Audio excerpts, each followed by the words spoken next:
Sun Tzu on the Art of War, the oldest military treatise in the world. If you enjoy this content, don't forget to like, subscribe, and share. Your support means the world to us. Introduction. Sun Tzu, in his book, Suma Xiqian, gives the following biography of Sun Tzu. Sun Tzu was a native of the Qi state. His art of war brought him to the notice of Ho Lu, king of Wu. Ho Lu said to him, "I have carefully perused your 13 chapters. May I submit your theory of managing soldiers to a slight test?" Sun Tzu replied, "You may." Ho Lu asked, "May the test be applied to women?" The answer was again in the affirmative, so arrangements were made to bring 180 ladies out of the palace. Sun Tzu divided them into 2 companies and placed one of the king's favorite concubines at the head of each. He then bade them all take spears in their hands and addressed them thus: "I presume you know the difference between front and back, right hand and left hand?" The girls replied, "Yes." Sun Tzu went on, "When I say eyes front, you must look straight ahead. When I say left turn, you must face toward your left hand. When I say right turn, you must face toward your right hand. When I say about turn, you must face right round towards your back." Again the girls assented. The words of command having been thus explained, he set up the halberds and battle axes in order to begin the drill. Then, to the sound of drums, he gave the order right turn. But the girls only burst out laughing. Sun Tzu said, "If words of command are not clear and distinct, if orders are not thoroughly understood, then the general is to blame." So he started drilling them again, and this time gave the order left turn, whereupon the girls once more burst into fits of laughter. Sun Tzu: "If words of command are not clear and distinct, if orders are not thoroughly understood, the general is to blame. But if his orders are clear, and the soldiers nevertheless disobey, then it is the fault of their officers." So saying, he ordered the leaders of the 2 companies to be beheaded. Now, the king of Wu was watching the scene from the top of a raised pavilion. And when he saw that his favorite concubines were about to be executed, he was greatly alarmed and hurriedly sent down the following message: "We are now quite satisfied as to our general's ability to handle troops. If we are bereft of these 2 concubines, our meat and drink will lose their savor. It is our wish that they shall not be beheaded." Sun Tzu replied, "Having once received His Majesty's commission to be the general of his forces, there are certain commands of His Majesty which, acting in that capacity, I am unable to accept." Accordingly, he had the 2 leaders beheaded and straightway installed the pair next in order as leaders in their place. When this had been done, the drum was sounded for the drill once more, and the girls went through all the evolutions, turning to the right or to the left, marching ahead or wheeling back, kneeling or standing, with perfect accuracy and precision, not venturing to utter a sound. Then Sun Tzu sent a messenger to the king saying, "Your soldiers, sire, are now properly drilled and disciplined and ready for your Majesty's inspection. They can be put to any use that their sovereign may desire. Bid them go through fire and water, and they will not disobey." But the king replied, "Let our general cease drilling and return to camp. As for us, we have no wish to come down and inspect the troops."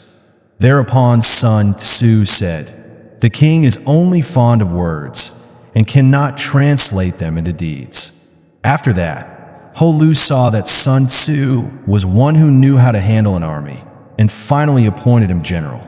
In the west, he defeated the Xiqiu state and forced his way into Ying, the capital.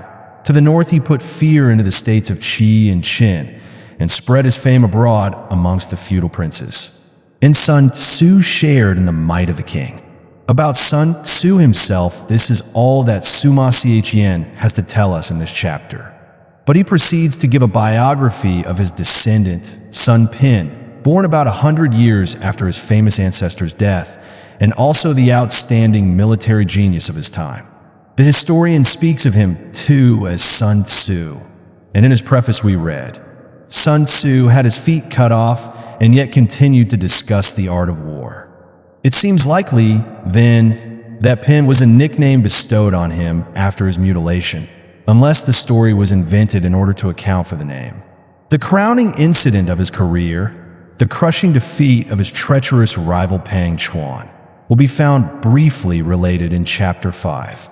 Section 19, note, to return to the elder Sun Tzu. He is mentioned in 2 other passages of the Shi Qi. In the 3rd year of his reign, Ho Lu, king of Wu, took the field with Su Su and Papei and attacked Sichu. He captured the town of Shu and slew the 2 princes' sons who had formerly been generals of Wu. He was then meditating a descent on Ying, but the general's son Wu said, "The army is exhausted. It is not yet possible. We must wait." In the 9th year, King Ho Lu addressed Wu, Su Su, and Sun Wu, saying, "Formerly, you declared that it was not yet possible for us to enter Ying. Is the time ripe now?" The 2 men replied, "CHUS General Tsu Sichong is grasping and covetous, and the princes of Tang and Tsai both have a grudge against him. If your majesty has resolved to make a grand attack, you must win over Tang and Tsai, and then you may succeed." Ho Lu followed this advice. This is the latest date at which anything is recorded of Sun Wu.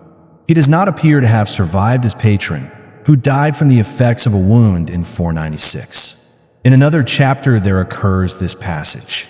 From this time onward, a number of famous soldiers arose, one after the other. Cao Fan, who was employed by the Qin state, Wang Tzu in the service of Qi, and Sun Wu in the service of Wu. These men developed and threw light upon the principles of war. It is obvious enough that Sima Siyin at least had no doubt about the reality of Sun Wu as an historical personage, and with one exception, to be noticed presently, he is by far the most important authority on the period in question. It will not be necessary, therefore, to say much of such a work as the Wu Yu Seichun Chiayu, which is supposed to have been written by Chao Ye of the 1st century AD. The attribution is somewhat doubtful, but even if it were otherwise, his account would be of little value, based as it is on the Shi Qi and expanded with romantic details. The story of Sun Tzu will be found, for what it is worth, in Chapter 2. The only new points in it worth noting are: 1. Sun Tzu was first recommended to Ho Lu by Wu Su Su. 2. He is called a native of Wu. 3. He had previously lived a retired life, and his contemporaries were unaware of his ability. The following passage occurs in the Huainan Tzu. When sovereign and ministers show perversity of mind, it is impossible even for a Sun Tzu to encounter the foe. Assuming that this work is genuine, and hitherto no doubt has been cast upon it, we have here the earliest direct reference for Sun Tzu, for Huainan Tzu died in 122 BC, many years before the Shi Qi was given to the world. Lu Xiang, 80–9 BC, says, "The reason why Sun Tzu at the head of 30,000 men beat Sichu with 200,000 is that the latter were undisciplined." Tung Mingshi informs us that the surname Sun was bestowed on Sun Wu's grandfather by Duke Qing of Qi. Sun Wu's father, Sun Ping, rose to be a minister of state in Qi, and Sun Wu himself, whose style was Xianji, fled to Wu on account of the rebellion, which was being fomented by the kindred of Tian Pao. He had 3 sons, of whom the second, named Ming, was the father of Sun Pin. According to this account, then, Pin was the grandson of Wu, which, considering that Sun Pin's victory over Wei was gained in 341 BC, may be dismissed as chronologically impossible. Whence these data were obtained by Tung Mingshi, I do not know, but of course no reliance whatever can be placed in them. An interesting document which has survived from the close of the Han period is the short preface written by the great Tsao, or Wei Wu Ti, for his edition of Sun Tzu. I shall give it in full. I have heard that the ancients used bows and arrows to their advantage. The Luan Yu says, there must be a sufficiency of military strength. The Shu Qing mentions the army among the 8 objects of government. The I Ching says, army indicates firmness and justice. The experienced leader will have good fortune. The Shi Qing says, the king rose majestic in his wrath, and he marshaled his troops. The Yellow Emperor, Tang the Completer, and Wu Wang all used spears and battle axes in order to succor their generation. The Suma Fa says, if one man slay another of set purpose, he himself may rightfully be slain. He who relies solely on warlike measures shall be exterminated. He who relies solely on peaceful measures shall perish. Instances of this are Fu Si Chai on the one hand and Yin Wang on the other. In military matters, the sage's rule is normally to keep the peace and to move his forces only when occasion requires. He will not use armed force unless driven to it by necessity. Many books have I read on the subject of war and fighting, but the work composed by Sun Tzu is the profoundest of them all. In his treatment of deliberation and planning, the importance of rapidity in taking the field, clearness of conception, and depth of design, Sun Tzu stands beyond the reach of carping criticism.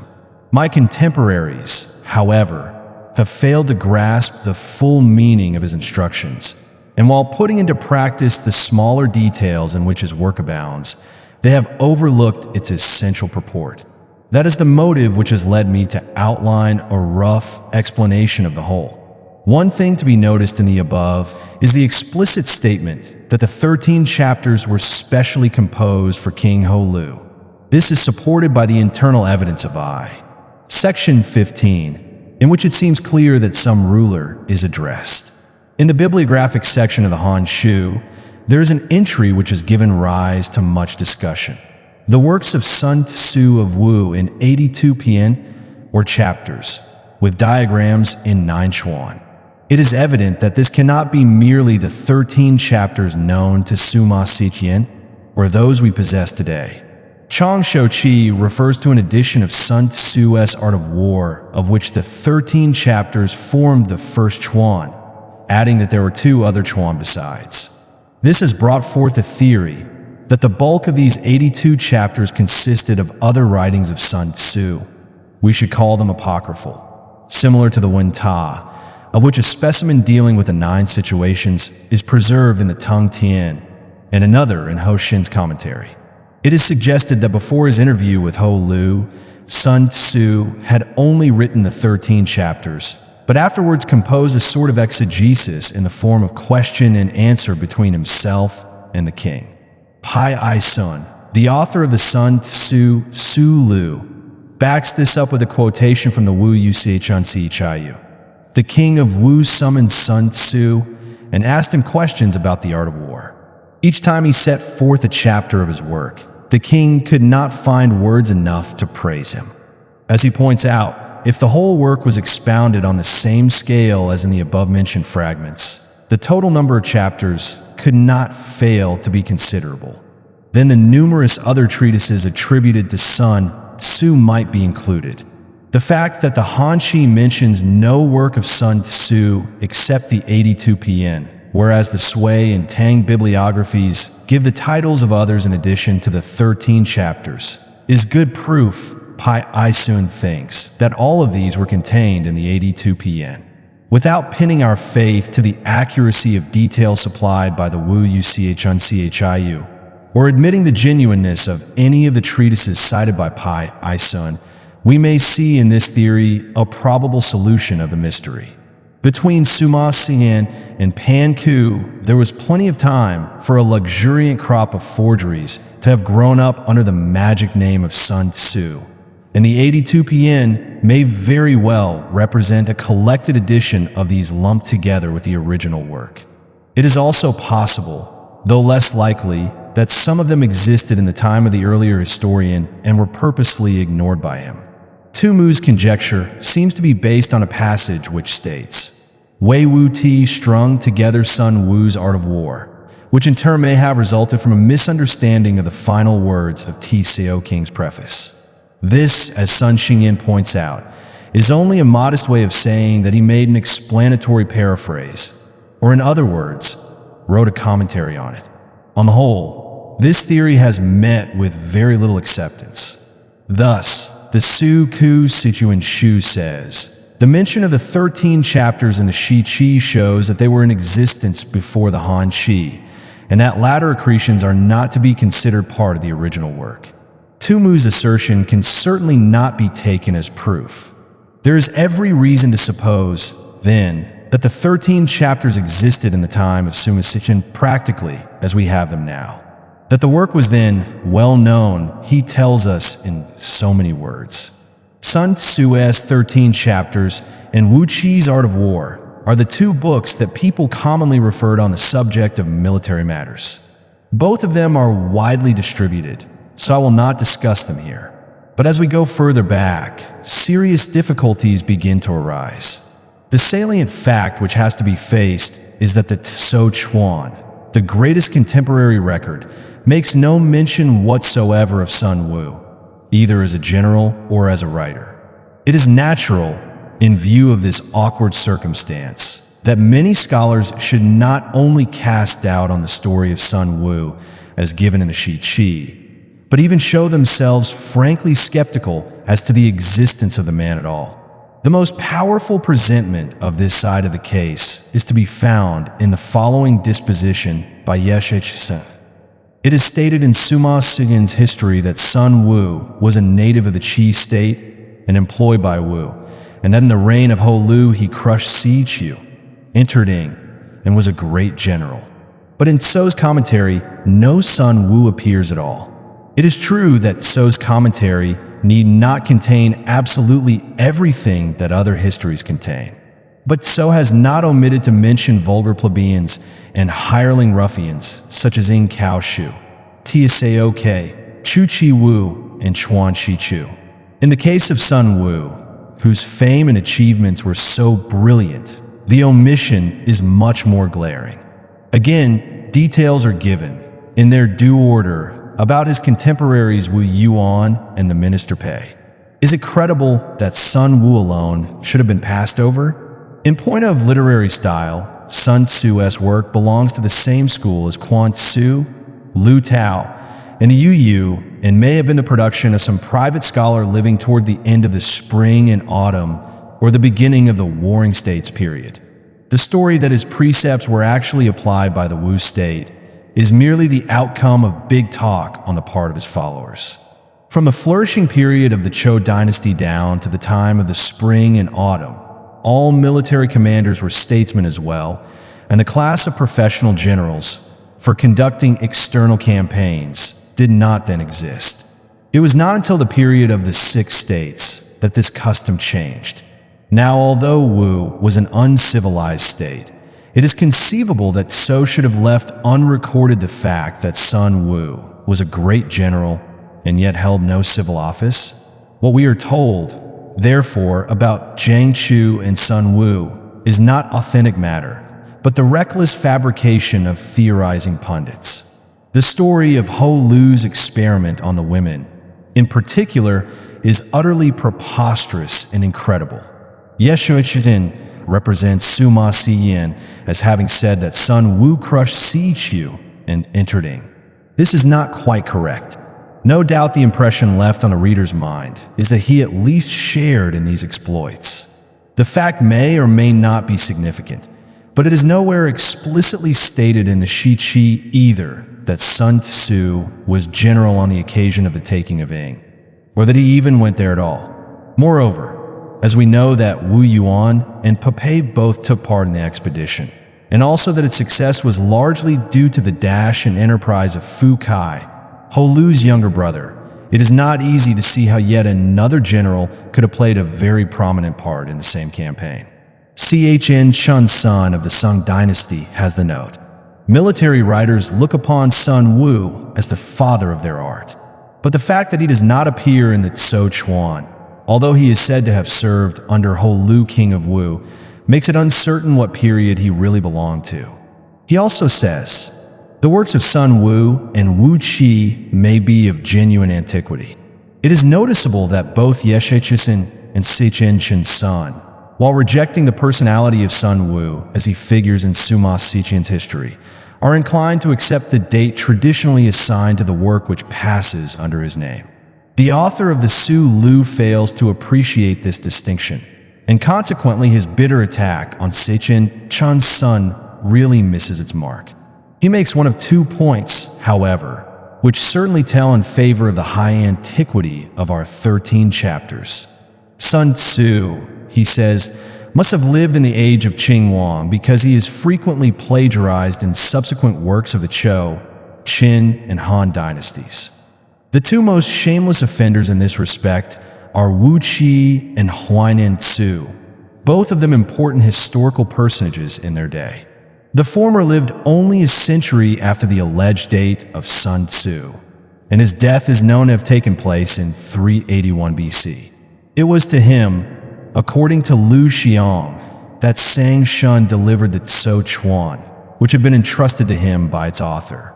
Now, the fact that quotations from the Art of War, acknowledged or otherwise, are to be found in so many authors of different epochs, establishes a very strong anterior to them all. In other words, that Sun Tzu's treatise was already in existence towards the end of the 5th century BC.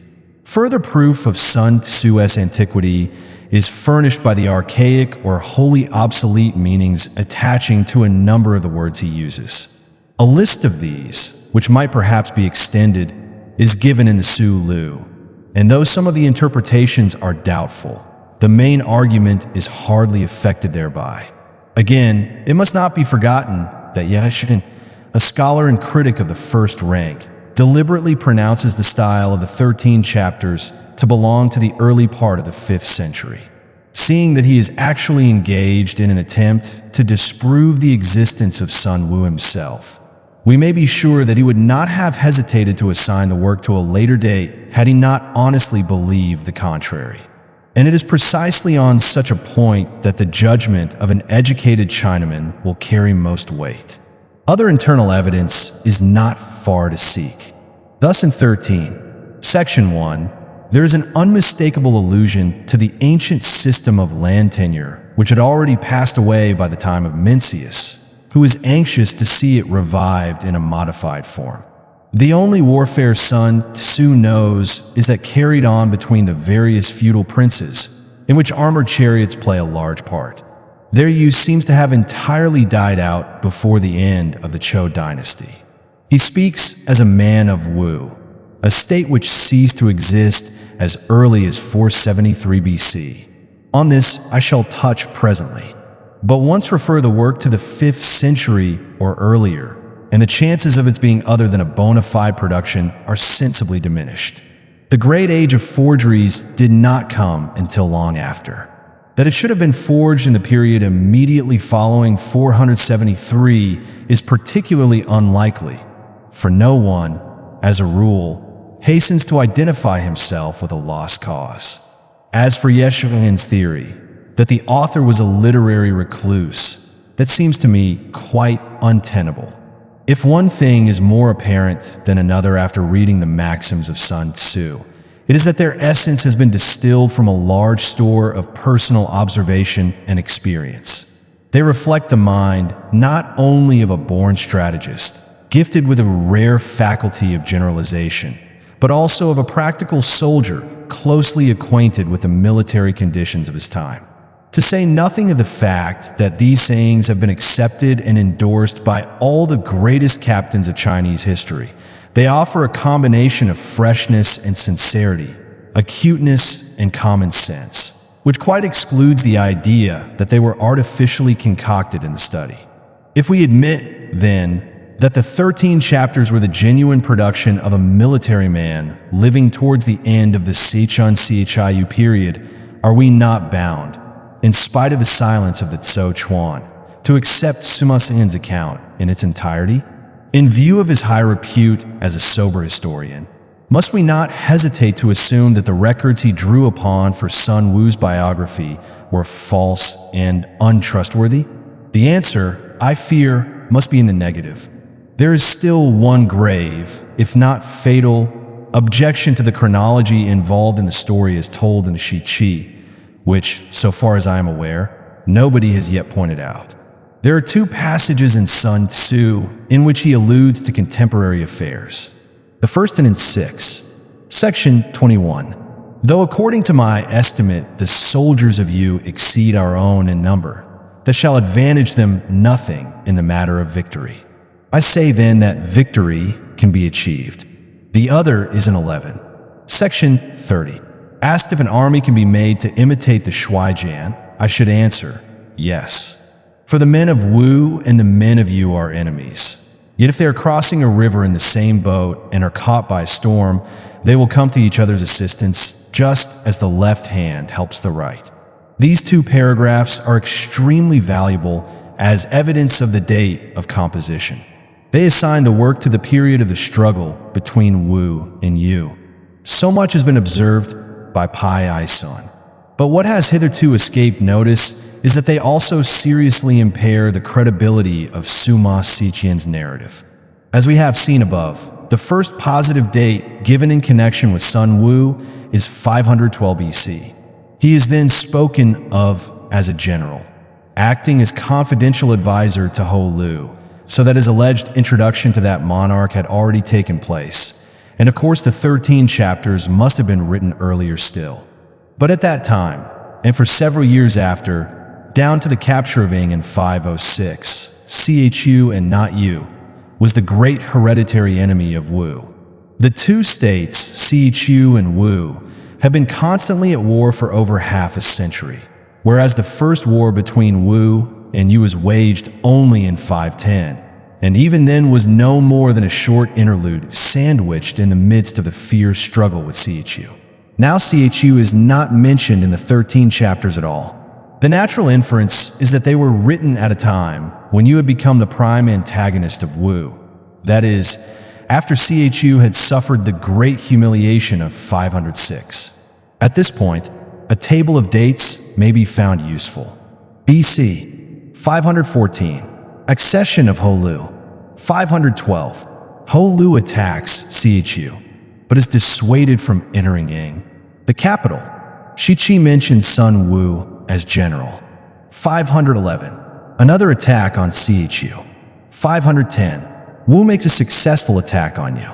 This is the first war between the two states. 509 or 508, Chu invades Wu, but is signally defeated at Yuchang. 506, Ho Lu attacks Chu with the aid of Tang and Tsai. Decisive battle of Pachu and capture of Ing.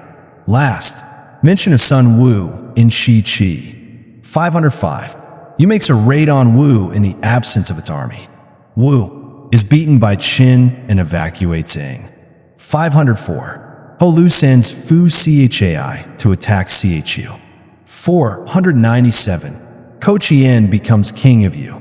496, Wu attacks Yu, but is defeated by Ko Chien at Sui Li. Ho Lu is killed. 494, Fu Chai defeats Ko Chien in the Great Battle of Fu, Cheo, and enters the capital of Yu. 485 or 484, Ko Chien renders homage to Wu. Death of Wu Tsu.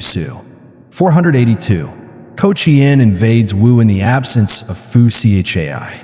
478 to 476, further attacks by Yuan Wu. 475, Ko Chien lays siege to the capital of Wu. 473, final defeat and extinction of Wu. The sentence quoted above from 6, section 21 hardly strikes me as one that could have been written in the full flush of victory. It seems rather to imply that, for the moment at least, the tide had turned against Wu, and that she was getting the worst of the struggle. Hence we may conclude that our treatise was not in existence in 505, before which date Yu does not appear to have scored any notable success against Wu. Ho Lu died in 496, so that if the book was written for him, it must have been during the period 505 to 496, when there was a lull in the hostilities, Wu having presumably exhausted by its supreme effort against Chu. On the other hand, If we choose to disregard the tradition connecting Sun Wu's name with Ho Lu, it might equally well have seen the light between 496 and 494, or possibly in the period 482 to 473, when Yu is once again becoming a very serious menace. We may feel fairly certain that the author, whoever he may have been, was not a man of any great eminence in his own day. On this point, the negative testimony of the Tso Chuan far outweighs any shred of authority still attaching to the Shiqi, if once its other facts are discredited. Sun Xingyan, however, makes a feeble attempt to explain the omission of his name from the great commentary.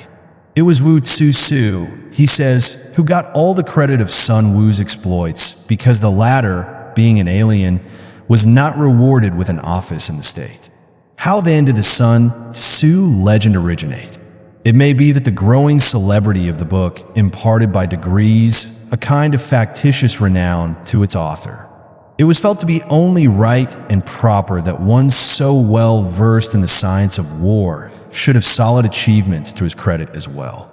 Now, the capture of Ing was undoubtedly the greatest feat of arms in Ho Lu's reign. It made a deep and lasting impression on all the surrounding states, and raised Wu to the short-lived zenith of her power. Hence, what more natural, as time went on, than that the acknowledged master of strategy, Sun Wu, should be popularly identified with that campaign, at first perhaps only in the sense that his brain conceived and planned it. Afterwards, that it was actually carried out by him in conjunction with Wu Yuan, Popeye, and Fu Kai. It is obvious that any attempt to reconstruct even the outline of Sun Tzu's life must be based almost wholly on conjecture. With this necessary proviso, I should say that he probably entered the service of Wu about the time of Ho Lu's accession and gathered experience, though only in the capacity of a subordinate officer, during the intense military activity which marked the first half of the prince's reign. If he rose to be a general at all, he certainly was never on an equal footing with the three above mentioned. He was doubtless present at the investment and occupation of Ing, and witnessed Wu's sudden collapse in the following year. Yu's attack at this critical juncture, when her rival was embarrassed on every side, seems to have convinced him that this upstart kingdom was the great enemy against whom every effort would henceforth have to be directed. Sun Wu was thus a well-seasoned warrior when he sat down to write his famous book, which according to my reckoning must have appeared towards the end, rather than the beginning of Ho Lu's reign. The story of the women may possibly have grown out of some real incident occurring about the same time. As we hear no more of Sun Wu after this from any source, he is hardly likely to have survived his patron or to have taken part in the death struggle with Yu, which began with the disaster at Sui Li. If these inferences are approximately correct, there is a certain irony in the fate which decreed that China's most illustrious man of peace should be contemporary with her greatest writer on war. The text of Sun Tzu. I have found it difficult to glean much about the history of Sun Tzu's text. The quotations that occur in early authors go to show that the 13 chapters of which Sun Tzu speaks were essentially the same as those now extant. We have his word for it that they were widely circulated in his day, and can only regret that he refrained from discussing them on that account. Sun Xingyan says in his preface, "During the Qin and Han dynasties, Sun Tzu's art of war was in general use amongst military commanders, but they seem to have treated it as a work of mysterious import, and were unwilling to expound it for the benefit of posterity.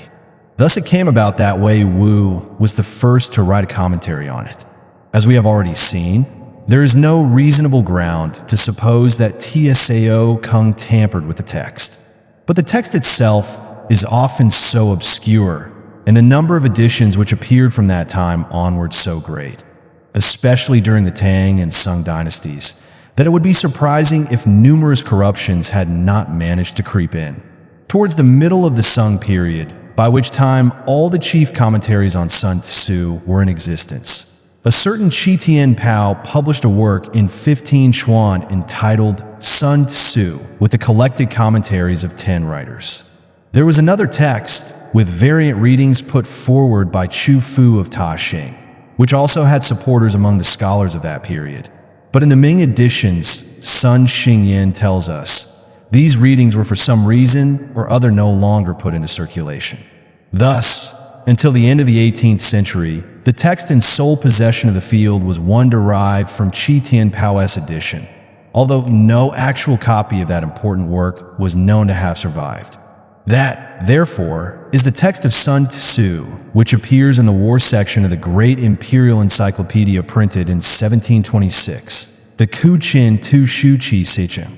Another copy at my disposal of what is practically the same text, with slight variations, is that contained in the 11 philosophers of the Zhou and Qin dynasties, and the Chinese printed in Captain.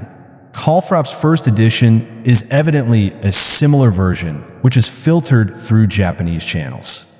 So things remained until Sun Xingyan, a distinguished antiquarian and classical scholar, who claimed to be an actual descendant of Sun Wu, accidentally discovered a copy of Qi Tian Pao's long-lost work when on a visit to the library of the Huayin Temple. Appended to it was the Ai Shuo of Cheng Yuxin, mentioned in the Teng Qi, and also believed to have perished. This is what Sun Xingyan designates as the original edition or text, a rather misleading name, for it cannot by any means claim to set before us the text of Sun Tzu in its pristine purity. Qi Tian Pao was a careless compiler, and appears to have been content to reproduce the somewhat debased version current in his day, without troubling to collate it with the earliest editions then available. Fortunately, two versions of Sun Tzu, even older than the newly discovered work, were still extant, one buried in the Teng Tian, Tzu's great treatise on the Constitution, the other similarly enshrined in the Taiping Yulan Encyclopedia. In both, the complete text is to be found, though split up into fragments, intermixed with other matter, and scattered piecemeal over a number of different sections. Considering that the Yulan takes us back to the year 983, and the Teng Tian about 200 years further still to the middle of the Tang dynasty, the value of these early transcripts of Sun Tzu can hardly be overestimated. Yet the idea of utilizing them does not seem to have occurred to anyone until Sun Xingyan, acting under government instructions, undertook a thorough recension of the text. This is his own account. Because of the numerous mistakes in the text of Sun Tzu, which his editors had handed down, the government ordered that the ancient edition should be used, and that the text should be revised and corrected throughout. It happened that Wu Nianhu, the governor Pai Kwa, and she, a graduate of the second degree, had all devoted themselves to this study, probably surpassing me therein. Accordingly, I have had the whole work cut on blocks as a textbook for military men. The three individuals here referred to had evidently been occupied on the text of Sun Tzu prior to Sun Xingyan's commission, but we are left in doubt as to the work they really accomplished. At any rate, the new edition, when ultimately produced, appeared in the names of Sun Xingyan and only one co-editor, Wu Jianshi. They took the original edition as their basis, and by careful comparison with older versions, as well as the extant commentaries and other sources of information such as the Ai Shuo, succeeded in restoring a very large number of doubtful passages, and turn out, on the whole, what must be accepted as the closest approximation we are ever likely to get to Sun Tzu's original work. This is what will hereafter be denominated the standard text. The copy which I have used belongs to a reissue dated 1877. It is in 6-pen, forming part of a well-printed set of 23 early philosophical works in 83-pen. It opens with a preface by Sun Xingyan, largely quoted in this introduction, vindicating the traditional view of Sun Tzu's life and performances, and summing up in remarkably concise fashion the evidence in its favor. This is followed by Tseo Kung's preface to his edition, and the biography of Sun Tzu from the Shiqi, both translated above. Then come, firstly, Cheng Yuxin's Ai Shuo, with author's preface, and next, a short miscellany of historical and bibliographical information entitled Sun Tzu, compiled by Pai Sun. As regards the body of the work, each separate sentence is followed by a note on the text, if required, and then by the various commentaries appertaining to it, arranged in chronological order. These we shall now proceed to discuss briefly, one by one. The commentators. Sun Tzu can boast an exceptionally long, distinguished roll of commentators, which would do honor to any classic. Ouyang Su remarks on this fact, though he wrote before the tale was complete, and rather ingeniously explains it by saying that the artifices of war, being inexhaustible, must therefore be susceptible of treatment in a great variety of ways. 1. Tiesto Tseo or Tseo Kung, afterwards known as Wei Wu Ti. There is hardly any room for doubt that the earliest commentary on Sun Tzu actually came from the pen of this extraordinary man, whose biography in the San Kwa Chi reads like a romance. One of the greatest military geniuses that the world has seen, and Napoleonic in the scale of his operations, he was especially famed for the marvelous rapidity of his marches, which has found expression in the line, "Talk of Tseo Tseo, and Tseo Tseo will appear." Ouyang Su says of him that he was a great captain who measured his strength against Tung Chou, Lu Pu, and the two Yuan, father and son, and vanquished them all, whereupon he divided the empire of Han with Wu and Shu, and made himself king.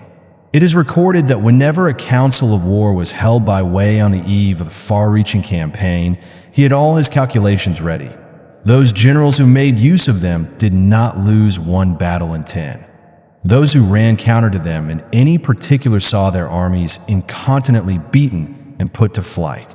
Tseo Kung's notes on Sun Tzu, models of austere brevity, are so thoroughly characteristic of the stern commander known to history that it is hard indeed to conceive of them as the work of a mere litterateur.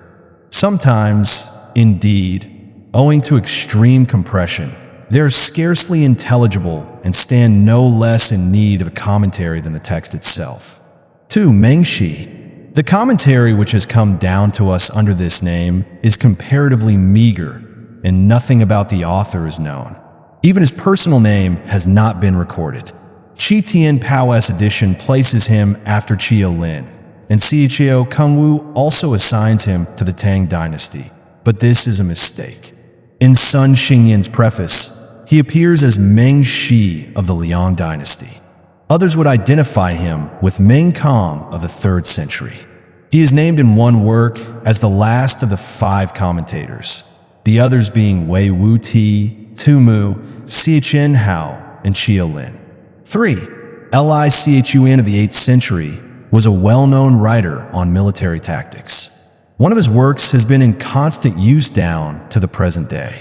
The Tongqi mentions lives of famous generals from the Zhou to the Tang dynasty, as written by him. According to Chao, Kungwu, and the Tianaikiao catalog, he followed a variant of the text of Sun Tzu, which differs considerably from those now extant. His notes are mostly short and to the point, and he frequently illustrates his remarks by anecdotes from Chinese history. 4. Tuyu, died 812, did not publish a separate commentary on Sun Tzu, his notes being taken from the Tung Tian, the encyclopedic treatise on the Constitution, which was his life work. They are largely repetitions of Tseo Kung and Meng Shi, besides which it is believed that he drew on the ancient commentaries of Wang Ling and others. Owing to the peculiar arrangement of Tung Tian, he has to explain each passage on its merits, apart from the context, and sometimes his own explanation does not agree with that of Tseo Kung, whom he always quotes first. Though not strictly to be reckoned as one of the 10 commentators, he was added to their number by Chi Tian Pao, being wrongly placed after his grandson Tu Mu. 5. Tumu, 803 to 852, is perhaps the best known as a poet, a bright star even in the glorious galaxy of the Tang period. We learn from Siecheo Kungwu that although he had no practical experience of war, He was extremely fond of discussing the subject, and was moreover well read in the military history of the Sechon Chiu and Chan Koiris. His notes, therefore, are well worth attention. They are very copious and replete with historical parallels. The gist of Sun Tzu's work is thus summarized by him: practice benevolence and justice, but on the other hand, make full use of artifice and measures of expediency. He further declared that all the military triumphs and disasters of the 1,000 years which had elapsed since Sun Tzu's death would, upon examination, be found to uphold and corroborate, in every particular, the maxims contained in his book. Tu Mu's somewhat spiteful charge against Tsao Kung has already been considered elsewhere. 6. Siqian Hao appears to have been a contemporary of Tu Mu.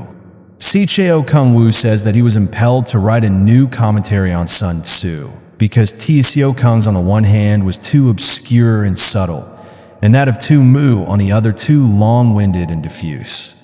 Ouyang Su, writing in the middle of the 11th century, calls Tsao Kung, Tu Mu, and Chien Hao the three chief commentators on Sun Tzu, and observes that Chien Hao is continually attacking Tu Mu's shortcomings.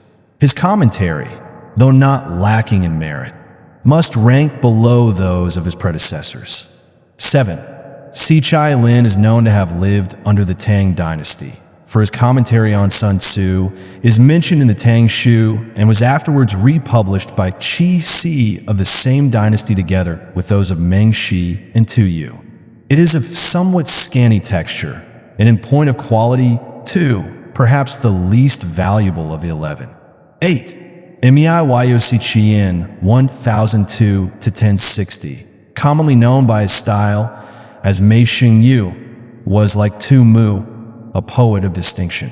His commentary was published with a laudatory preface by the great Ouyang Su, from which we may cull the following. Later scholars have misread Sun Tzu, distorting his words and try to make them square with their own one-sided views. Thus, though commentators have not been lacking, only a few have proved equal to the task. My friend Xing Yu has not fallen into this mistake. In attempting to provide a critical commentary for Sun Tzu's work, he does not lose sight of the fact that these sayings were intended for states engaged in internecine warfare, that the author is not concerned with the military conditions prevailing under the sovereigns of the three ancient dynasties, nor with the 9 punitive measures prescribed to the minister of war. Again, Sun Wu loved brevity of diction, but his meaning is always deep. Whether the subject be marching an army, or handling soldiers, or estimating the enemy, or controlling the forces of victory, it is always systematically treated. The sayings are bound together in strict logical sequence, though this has been obscured by commentators who have probably failed to grasp their meaning. In his own commentary, Mei Xing Yu has brushed aside all the obstinate prejudices of these critics, and has tried to bring out the true meaning of Sun Tzu himself. In this way, the clouds of confusion have been dispersed and the sayings made clear. I am convinced that the present work deserves to be handed down side by side with the 3 great commentaries, and for a great deal that they find in the sayings, coming generations will have constant reason to thank my friend Xing Yu. Making some allowance for the exuberance of friendship, I am inclined to endorse this favorable judgment and would certainly place him above Chien Hao in order of merit. 9. Wang Hsi, also of the Sung dynasty, is decidedly original in some of his interpretations, but much less judicious than Mei Yao Xichen, and on the whole, not a very trustworthy guide. He is fond of comparing his own commentary with that of Tsao Kung, but the comparison is not often flattering to him. We learn from Siqian Kung Wu that Wang Shi revised the ancient text of Sun Tzu, filling up lacunae and correcting mistakes. 10. Ho Yin Hsi of the Sung dynasty. The personal name of this commentator is given as above by Cheng Si Chai Yo in the Tung Chi, written about the middle of the 12th century, but he appears simply as Ho Shi in Yu Hai, and Ma Tuanlin quotes Siqian Kung Wu as saying that his personal name is unknown. There seems to be no reason to doubt Sun Tzu's statement.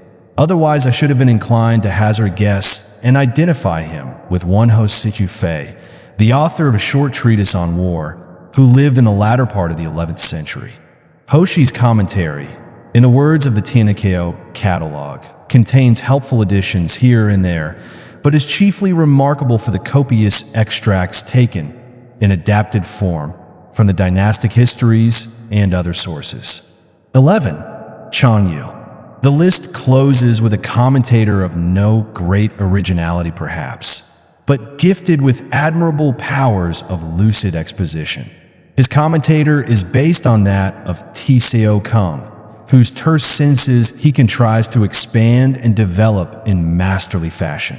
Without Changyu, it is safe to say that much of T.C.O. Kung's commentary would have remained cloaked in its pristine obscurity and therefore valueless.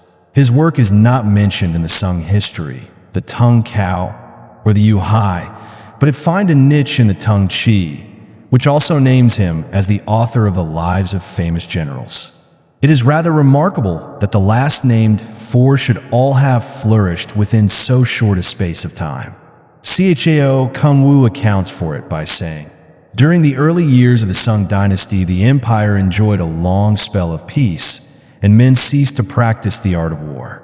But when Yuan Hao's rebellion came, and the frontier generals were defeated time after time, the court made strenuous inquiry for men skilled in war, and military topics became the vogue amongst all the high officials. Hence, it is that the commentators of Sun Tzu in our dynasty belong mainly to that period. Besides these 11 commentators, there are several others whose work has not come down to us. The Sui Shu mentions 4, namely Wang Ling, often quoted by Tu Yu as Wang Tzu, Chang Tzu Shang, Qi Su of Wei, and Xin Yu of Wu. The Tang Shu adds Sun Hao, and the Tung Chi Xiao Qi, while the Tu Shu mentions a Ming commentator, Huang Junyu. It is possible that some of these may have been merely collectors and editors of other commentaries, like Qi Tian Pao and Qi Si, mentioned above. Appreciations of Sun Tzu. Sun Tzu has exercised a potent fascination over the minds of some of China's greatest men.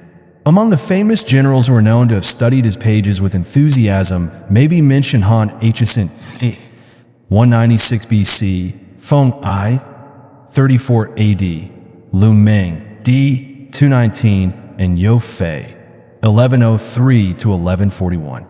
The opinion of T.C.O. Kung, who disputes with Han Hsin the highest place in Chinese military annals, has already been recorded. Still more remarkable, in one way, is the testimony of purely literary men, such as Su Sun, the father of Su Tungpio, who wrote several essays on military topics, all of which are their chief inspiration to Sun Tzu.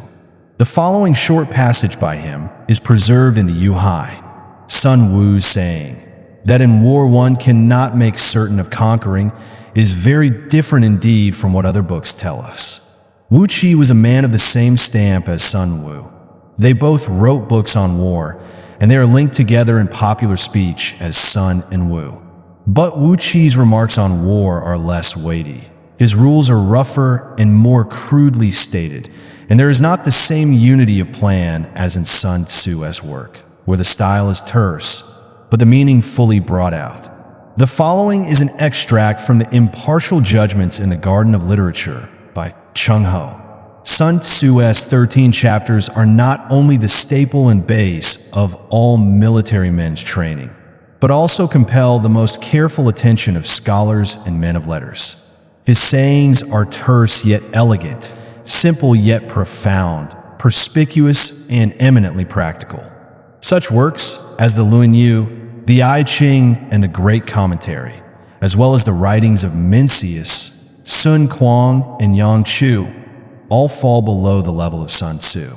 Chu Shi, commenting on this, fully admits the first part of the criticism, although he dislikes the audacious comparison with the venerated classical works. Language of this sort, he says, encourages a ruler's bent towards unrelenting warfare and reckless militarism. Apologies for war. Accustomed as we are to think of China as the greatest peace-loving nation on earth, we are in some danger of forgetting that her experience of war in all its phases has also been such as no modern state can parallel. Her long military annals stretch back to a point at which they are lost in the mists of time. She had built the Great Wall and was maintaining a huge standing army along her frontier centuries before the first Roman legionary was seen on the Danube.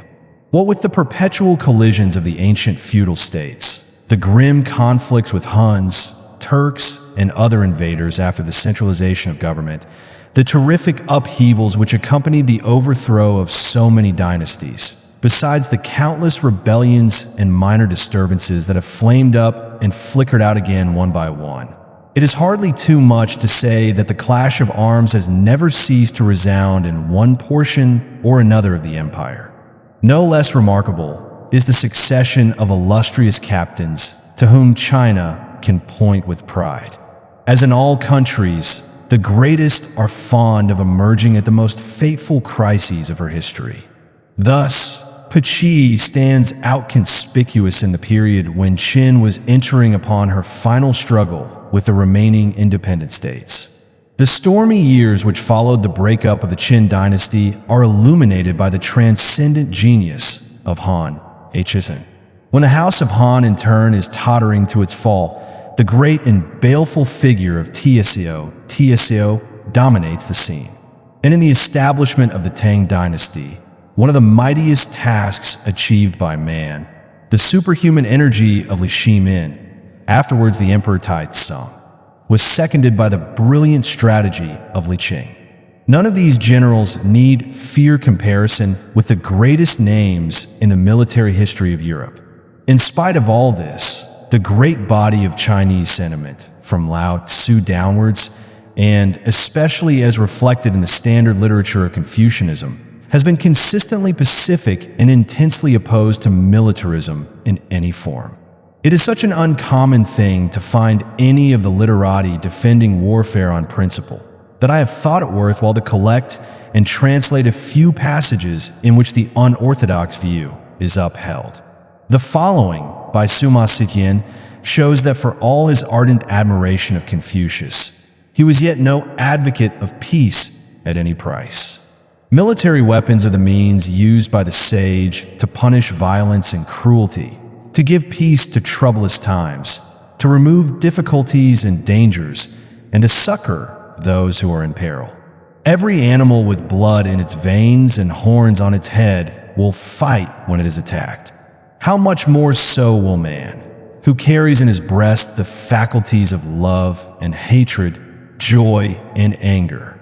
When he is pleased, a feeling of affection springs up within him. When angry, his poison sting is brought into play. That is the natural law which governs his being. What then shall be said of those scholars of our time, blind to all great issues and without any appreciation of relative values, who can only bark out their stale formulas about virtue and civilization, condemning the use of military weapons? They will surely bring our country to impotence and dishonor and the loss of her rightful heritage. Or, at the very least, they will bring about invasion and rebellion, sacrifice of territory and general enfeeblement. Yet they obstinately refuse to modify the position they have taken up. The truth is that, just as in the family the teacher must not spare the rod, and punishments cannot be dispensed with in the state, so military chastisement can never be allowed to fall into abeyance in the empire. All one can say is that this power will be exercised wisely by some, foolishly by others, and that among those who bear arms some will be loyal and others rebellious. The next piece is taken from Tu Mu's preface to his commentary on Sun Tzu, or may be defined as punishment, which is one of the functions of government. It was the profession of Cheng Yu and Jan Chiu, both disciples of Confucius. Nowadays, the holding of trials and hearing of litigation, the imprisonment of offenders and their execution by flogging in the marketplace are all done by officials. But the wielding of huge armies the throwing down of fortified cities, the hauling of women and children into captivity, and the beheading of traitors.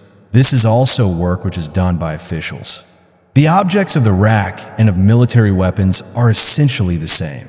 There is no intrinsic difference between the punishment of flogging and cutting off heads in war. For the lesser infractions of law, which are easily dealt with, only a small amount of force need be employed.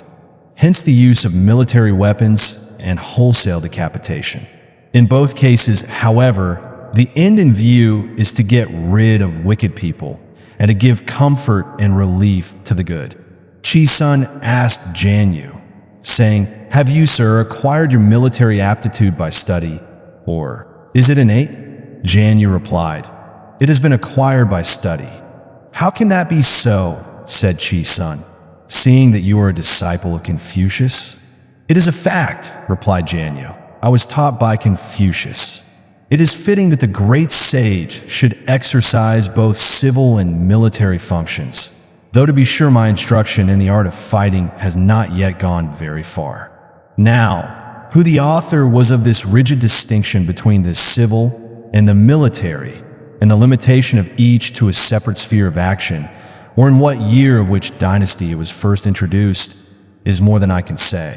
But, at any rate, it has come about that the members of the governing class are quite afraid of enlarging on military topics, or do so only in a shamefaced manner. If any are bold enough to discuss the subject, they are at once set down as eccentric individuals of coarse and brutal propensities. This is an extraordinary instance in which, through sheer lack of reasoning, men unhappily lose sight of fundamental principles.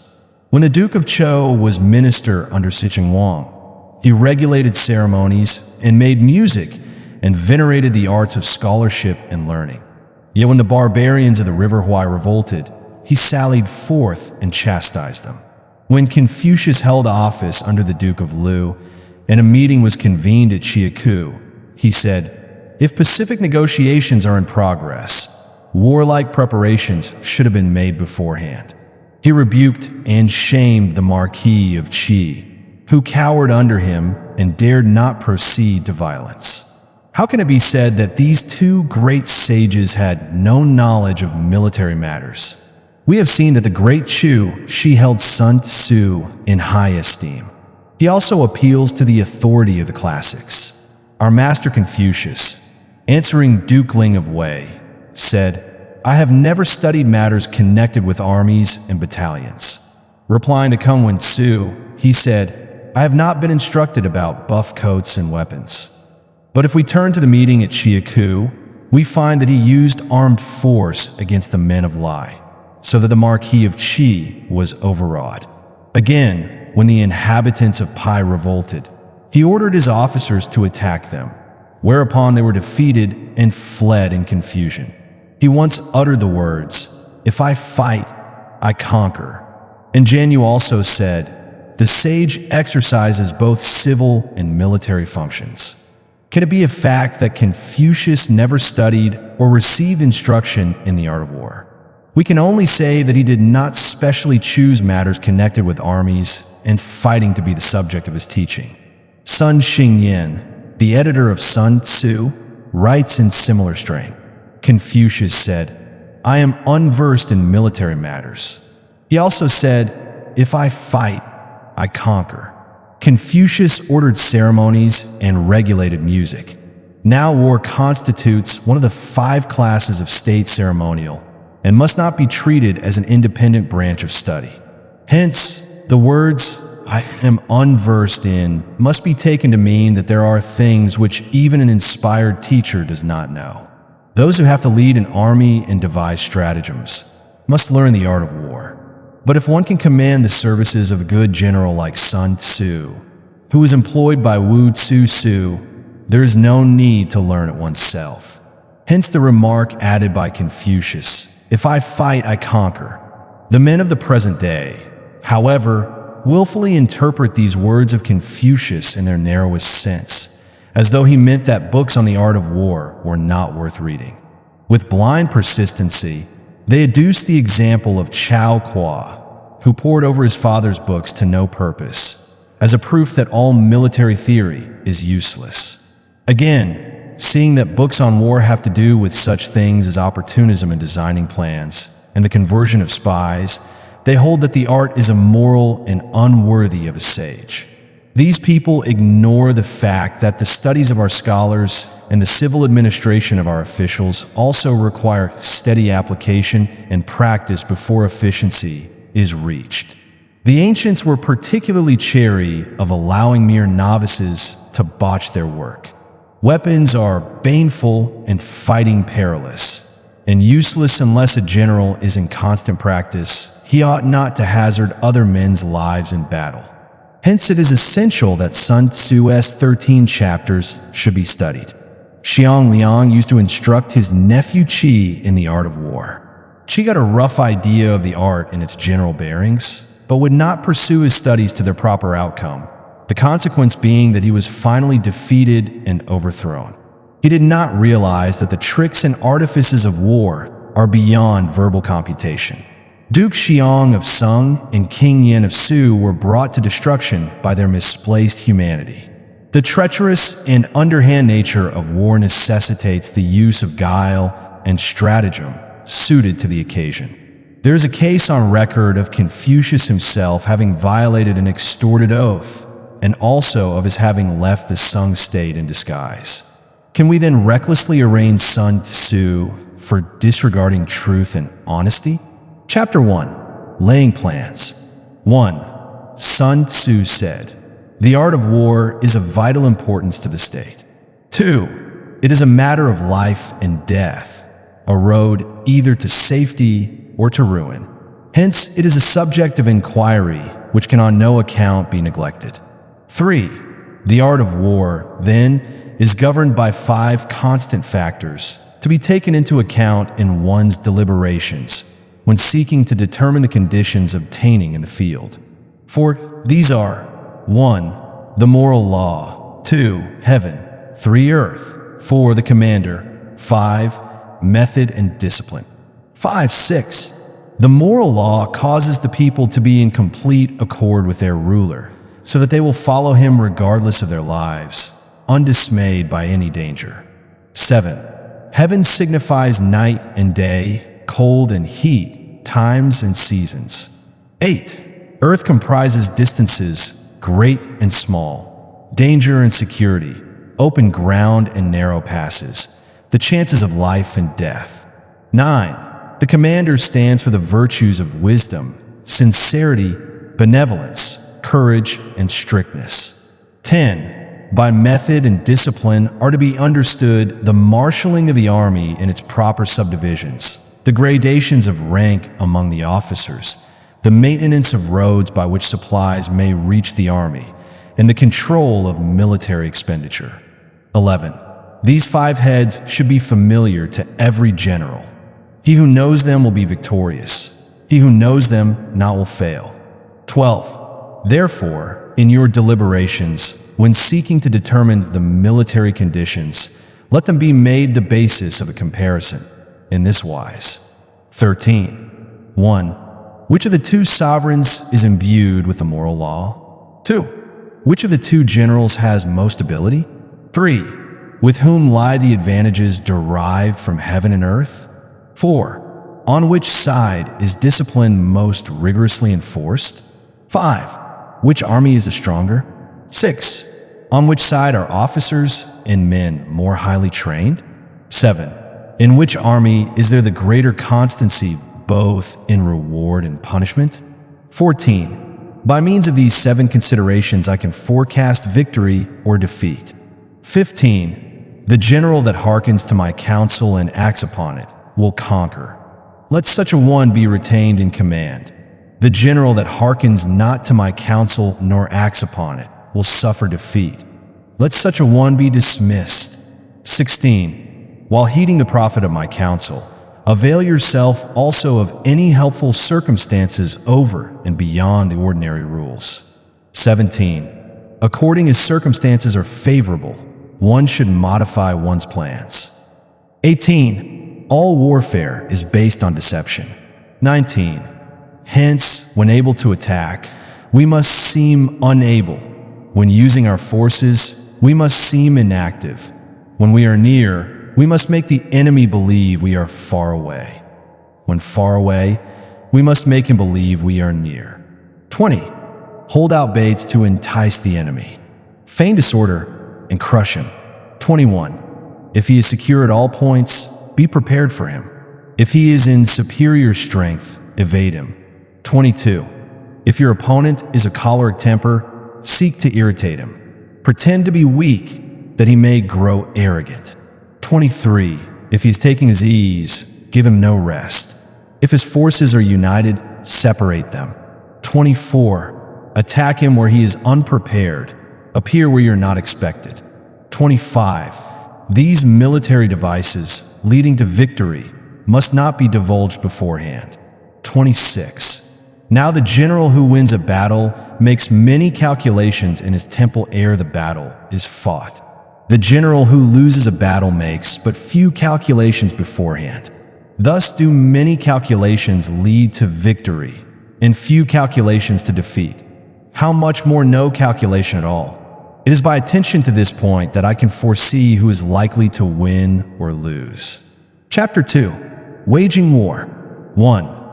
Sun Tzu said, "In the operations of war, where there are in the field 1,000 swift chariots, as many heavy chariots, and 100,000 mail-clad soldiers, with provisions enough to carry them 1,000 li.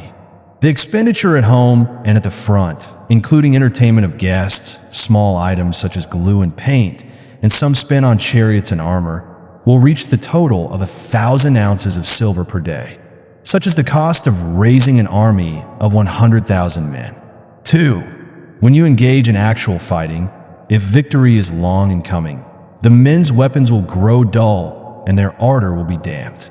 If you lay siege to a town, you will exhaust your strength. 3. Again, if the campaign is protracted, the resources of the state will not be equal to the strain. 4. Now, when your weapons are dulled, your ardor damped, your strength exhausted, and your treasure spent, other chieftains will spring up to take advantage of your extremity. Then no man, however wise, will be able to avert the consequences that must ensue. 5. Thus, though we have heard of stupid haste in war, cleverness has never been seen associated with long delays. 6. There is no instance of a country having benefited from prolonged warfare. 7. It is only one who is thoroughly acquainted with the evils of war that can thoroughly understand the profitable way of carrying it on. 8. The skillful soldier does not raise a second levy, neither are his supply wagons loaded more than twice. 9. Bring war material with you from home, but forage on the enemy. Thus the army will have food enough for its needs. 10. Poverty of the state exchequer causes an army to be maintained by contributions from a distance. Contributing to maintain an army at a distance causes the people to be impoverished. 11. On the other hand, the proximity of an army causes prices to go up, and high prices cause the people's substance to be drained away. 12. When their substance is drained away, the peasantry will be afflicted by heavy exactions. 13. 14.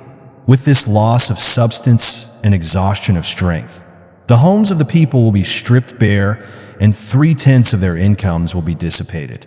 While government expenses for broken chariots, worn-out horses, breastplates and helmets, bows and arrows, spears and shields, protective mantlets, draft oxen, and heavy wagons will amount to 4/10 of its total revenue. 15. Hence a wise general makes a point of foraging on the enemy. 1 cartload of the enemy's provisions is equivalent to 20 of one's own, and likewise a single pickle of his provender is equivalent to 20 from one's own store. 16. Now in order to kill the enemy, our men must be roused to anger. That there may be advantage from defeating the enemy, they must have their rewards. 17. Therefore in chariot fighting, when 10 or more chariots have been taken, those should be rewarded who took the first. Our own flags should be substituted for those of the enemy, and the chariots mingled and used in conjunction with ours. The captured soldiers should be kindly treated and kept. 18. This is called using the conquered foe to augment one's own strength. 19. In war, then, let your great object be victory, not lengthy campaigns. 20. Thus it may be known that the leader of armies is the arbiter of the people's fate, the man on whom it depends whether the nation shall be in peace or in peril. Chapter 3. Attack by Stratagem. 1. Sun Tzu said, "In the practical art of war, the best thing of all is to take the enemy's country whole and intact. To shatter and destroy it is not so good. So, 2. It is better to capture an army entire than to destroy it. To capture a regiment, a detachment, or a company entire than to destroy them. 2. Hence to fight and conquer in all your battles is not supreme excellence. Supreme excellence consists in breaking the enemy's resistance without fighting. 3. Thus the highest form of generalship is to balk the enemy's plans. The next best is to prevent the junction of the enemy's forces. The next in order is to attack the enemy's army in the field. And the worst policy of all is to besiege walled cities. For the rule is not to besiege walled cities if it can possibly be avoided. The preparation of mantlets, movable shelters, and various implements of war will take up 3 whole months, and the piling up of mounds over against the walls will take 3 months more. 5. The general, unable to control his irritation, will launch his men to the assault like swarming ants, with the result that 1/3 of his men are slain, while the town still remains untaken. Such are the disastrous effects of a siege. 6. Therefore the skillful leader subdues the enemy's troops without any fighting. He captures their cities without laying siege to them. He overthrows their kingdom without lengthy operations in the field. 7. With his forces intact, he will dispute the mastery of the empire, and thus, without losing a man, his triumph will be complete. This is the method of attacking by stratagem. 8. It is the rule in war, if our forces are 10 to the enemy's 1, to surround him, if 5 to 1, to attack him, if twice as numerous, to divide our army into 2. 9. If equally matched, we can offer battle. If slightly inferior in numbers, we can avoid the enemy. If quite unequal in every way, we can flee from him. 10. Hence, though an obstinate fight may be made by a small force, in the end it must be captured by the larger force. 11. Now the general is the bulwark of the state. If the bulwark is complete at all points, the state will be strong. If the bulwark is defective, the state will be weak. 12. There are 3 ways in which a ruler can bring misfortune upon his army. 13. 1. By commanding the army to advance or to retreat, being ignorant of the fact that it cannot obey. This is called hobbling the army. 14. 2. By attempting to govern an army in the same way as he administers a kingdom, being ignorant of the conditions which obtain in an army. This causes restlessness in the soldiers' minds. 15. 3. By employing the officers of his army without discrimination, through ignorance of the military principle of adaptation to circumstances. This shakes the confidence of the soldiers. 16. But when the army is restless and distrustful, trouble is sure to come from the other feudal princes. This is simply bringing anarchy into the army and flinging victory away. 17. Thus we may know that there are 5 essentials for victory. 1. He will win who knows when to fight and when not to fight. 2. He will win who knows how to handle both superior and inferior forces. 3. He will win whose army is animated by the same spirit throughout all its ranks. 4. He will win who, prepared himself, waits to take the enemy unprepared. 5. He will win who has military capacity and is not interfered with by the sovereign. Victory lies in the knowledge of these 5 points. 18. Hence the saying, if you know the enemy and know yourself, You need not fear the result of 100 battles. If you know yourself, but not the enemy, for every victory gained you will also suffer defeat. If you know neither the enemy nor yourself, you will succumb in every battle. Chapter 4. Tactical Dispositions. 1. Sun Tzu said, "The good fighters of old first put themselves beyond the possibility of defeat, and then waited for an opportunity of defeating the enemy." 2. To secure ourselves against defeat lies in our own hands, but the opportunity of defeating the enemy is provided by the enemy himself. 3. Thus the good fighter is able to secure himself against defeat, but cannot make certain of defeating the enemy. 4. Hence the saying, one may know how to conquer without being able to do it. 5. Security against defeat implies defensive tactics. Ability to defeat the enemy means taking the offensive.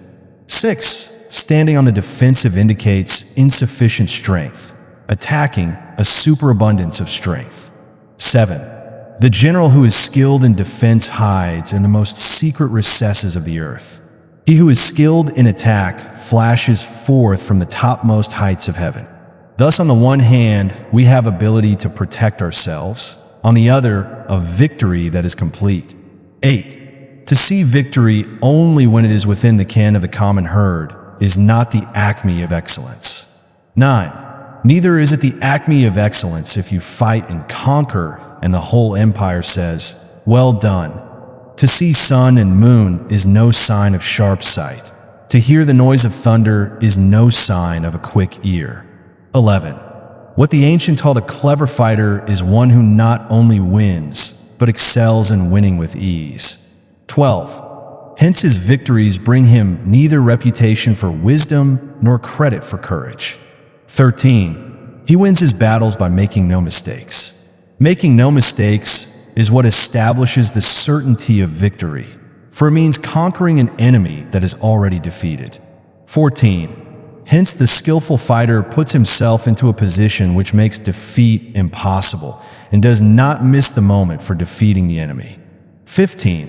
Thus it is that in war the victorious strategist only seeks battle after the victory has been won, whereas he who is destined to defeat first fights and afterwards looks for victory. 16. The consummate leader cultivates the moral law and strictly adheres to method and discipline. Thus it is in his power to control success. 17. In respect of military method, we have, firstly, measurement, secondly, estimation of quantity, thirdly, calculation, fourthly, balancing of chances, fifthly, victory. 18. Measurement owes its existence to earth, estimation of quantity to measurement, calculation to estimation of quantity, balancing of chances to calculation, and victory to balancing of chances. 19. A victorious army opposed to a routed one is as a pound's weight placed in the scale against a single grain. 20. The onrush of a conquering force is like the bursting of pent-up waters into a chasm 1,000 fathoms deep. So much for tactical dispositions.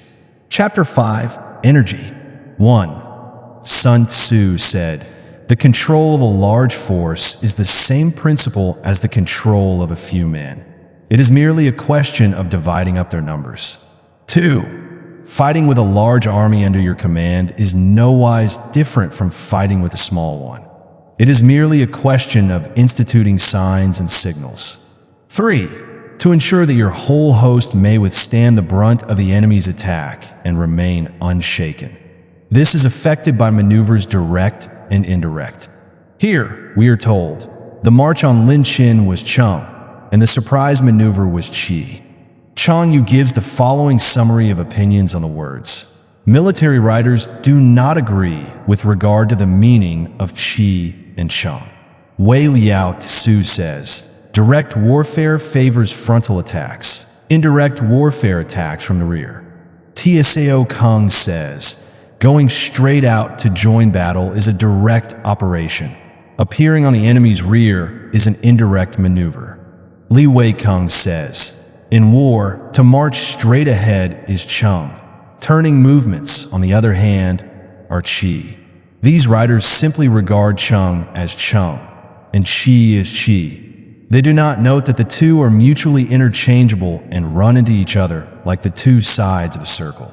A comment on the Tang Emperor Tai, Sun goes to the root of the matter. A Qi maneuver may be Chung if we make the enemy look upon it as Chung. Then our real attack will be Qi and vice versa. The whole secret lies in confusing the enemy so that he cannot fathom our real intent.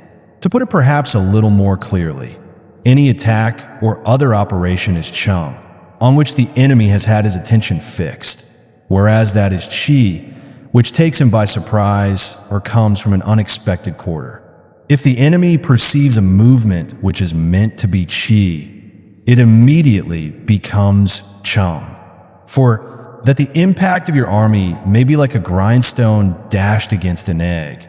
This is affected by the science of weak points and strong. 5.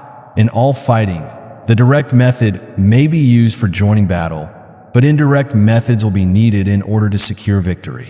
6. Indirect tactics, efficiently applied, are inexhaustible as heaven and earth, unending as the flow of rivers and streams. Like the sun and moon, they end but to begin anew. Like the 4 seasons, they pass away but to return once more. 7. There are not more than 5 musical notes, yet the combinations of these 5 give rise to more melodies than can ever be heard. 8. There are not more than 5 primary colors: blue, yellow, red, white, and black. Yet in combination they produce more hues than can ever be seen. 9. There are not more than 5 cardinal tastes: sour, acrid, salt, sweet, bitter. Yet combinations of them yield more flavors than can ever be tasted. 10. In battle, there are not more than 2 methods of attack: the direct and the indirect. Yet these 2 in combination give rise to an endless series of maneuvers. 11. The direct and the indirect lead on to each other in turn. It is like moving in a circle. You never come to an end. Who can exhaust the possibilities of their combination? 12. The onset of troops is like the rush of a torrent, which will even roll stones along in its course. 13. The quality of decision is like the well-timed swoop of a falcon, which enables it to strike and destroy its victim. 14. Therefore, the good fighter will be terrible in his onset and prompt in his decision. 15. Energy may be likened to the bending of a crossbow, decision to the releasing of the trigger. 16. Amid the turmoil and tumult of battle, there may be seeming disorder and yet no real disorder at all. Amid confusion and chaos, your array may be without head or tail, yet it will be proof against defeat. 17. Simulated disorder postulates perfect discipline. Simulated fear postulates courage. Simulated weakness postulates strength. 18. Hiding order beneath the cloak of disorder is simply a question of subdivision. Concealing courage under a show of timidity presupposes a fund of latent energy. Masking strength with weakness is to be effected by tactical dispositions. 19. Thus, one who is skillful at keeping the enemy on the move maintains deceitful appearances, according to which the enemy will act. He sacrifices something that the enemy may snatch at it. 20. By holding out baits, he keeps him on the march. Then with a body of picked men, he lies in wait for him. 21. The clever combatant looks to the effect of combined energy and does not require too much from individuals. Hence his ability to pick out the right men and utilize combined energy. 22. When he utilizes combined energy, his fighting men become, as it were, like unto rolling logs or stones. For it is the nature of a log or stone to remain motionless on level ground, and to move when on a slope. If four-cornered, to come to a standstill, but if round-shaped, to go rolling down. 23. Thus, the energy developed by good fighting men is as the momentum of a round stone rolled down a mountain thousands of feet in height. So much on the subject of energy. Chapter 6. Weak points and strong. 1. Sun Tzu said, "Whoever is first in the field and awaits the coming of the enemy will be fresh for the fight. Whoever is second in the field and has to hasten to battle will arrive exhausted." 2. Therefore, the clever combatant imposes his will on the enemy, but does not allow the enemy's will to be imposed on him. 3. By holding out advantages to him, he can cause the enemy to approach of his own accord, or by inflicting damage, he can make it impossible for the enemy to draw near. 4. If the enemy is taking his ease, he can harass him. If well supplied with food, he can starve him out. If quietly encamped, he can force him to move. 5. Appear at points which the enemy must hasten to defend. March swiftly to places where you are not expected. 6. An army may march great distances without distress if it marches through country where the enemy is not. Strike at vulnerable points, shun places that are defended, attack in unexpected quarters. 7. You can be sure of succeeding in your attacks if you only attack places which are undefended. You can ensure the safety of your defense if you only hold positions that cannot be attacked, making it impossible for the enemy to guard against him. This being so, the places that I shall attack are precisely those that the enemy cannot defend. He who is skilled in defense hides in the most secret recesses of the earth, making it impossible for the enemy to estimate his whereabouts. This being so, the places that I shall hold are precisely those that the enemy cannot attack. 8. Hence that general is skillful in attack whose opponent does not know what to defend, and he is skillful in defense whose opponent does not know what to attack. 9. O divine art of subtlety and secrecy! Through you we learn to be invisible, through you inaudible, and hence we can hold the enemy's fate in our hands. 10. You may advance and be absolutely irresistible if you make for the enemy's weak points. You may retire and be safe from pursuit if your movements are more rapid than those of the enemy. 11. If we wish to fight, the enemy can be forced to an engagement even though he be sheltered behind a high rampart and a deep ditch. All we need do is attack some other place that he will be obliged to relieve. 12. If we do not wish to fight, we can prevent the enemy from engaging us even though the lines of our encampment be merely traced out on the ground. All we need do is to throw something odd and unaccountable in his way. 13. By discovering the enemy's dispositions and remaining invisible ourselves, we can keep our forces concentrated, while the enemy's must be divided. 14. We can form a single united body, while the enemy must split up into fractions. Hence, there will be a whole pitted against separate parts of a whole, which means that we shall be many to the enemy's few. 15. And if we are able thus to attack an inferior force with a superior one, our opponents will be in dire straits. 16. The spot where we intend to fight must not be made known, for then the enemy will have to prepare against a possible attack at several different points. And his forces being thus distributed in many directions, the numbers we shall have to face at any given point will be proportionately few. 17. For should the enemy strengthen his van, he will weaken his rear. Should he strengthen his rear, he will weaken his van. Should he strengthen his left, he will weaken his right. Should he strengthen his right, he will weaken his left. If he sends reinforcements everywhere, he will everywhere be weak. 18. Numerical weakness comes from having to prepare against possible attacks. Numerical strength from compelling our adversary to make these preparations against us. 19. Knowing the place and the time of the coming battle, we may concentrate from the greatest distances in order to fight. 20. But if neither time nor place be known, then the left wing will be impotent to succor the right equally impotent to succor the left, the van unable to relieve the rear, or the rear to support the van.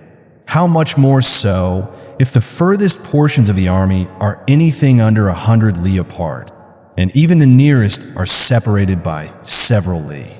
21. Though according to my estimate the soldiers of you exceed our own in number, that shall advantage them nothing in the matter of victory. I say then that victory can be achieved. 22.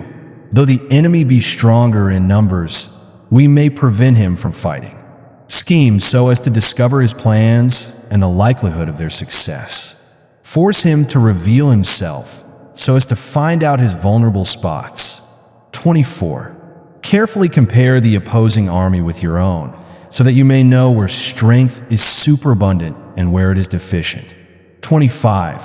In making tactical dispositions, the highest pitch you can attain is to conceal them. Conceal your dispositions, and you will be safe from the prying of the subtlest spies, from the machinations of the wisest brains. 26. How victory may be produced for them out of the enemy's own tactics.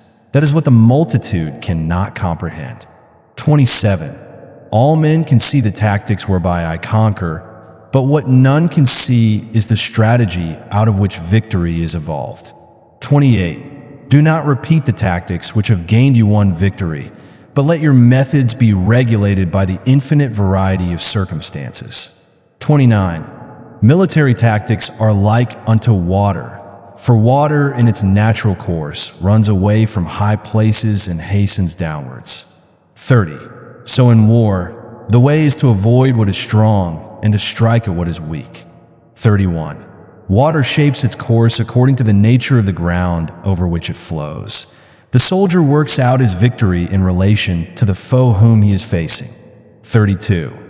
Therefore, just as water retains no constant shape, so in warfare there are no constant conditions. 33. He who can modify his tactics in relation to his opponent and thereby succeed in winning may be called a heaven-born captain. 34. The 5 elements, water, fire, wood, metal, earth, are not always equally predominant. The 4 seasons make way for each other in turn. There are short days and long. The moon has its periods of waning and waxing. Chapter 7. Maneuvering. 1. Sun Tzu said, in war, the general receives his commands from a sovereign. 2. Having collected an army and concentrated his forces, he must blend and harmonize the different elements thereof before pitching his camp. 3. After that comes tactical maneuvering, than which there is nothing more difficult.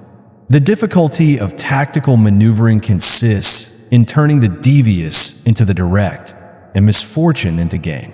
For thus, to take a long and circuitous route, after enticing the enemy out of the way, and those starting after him, to contrive to reach the goal before him, shows knowledge of the artifice of deviation.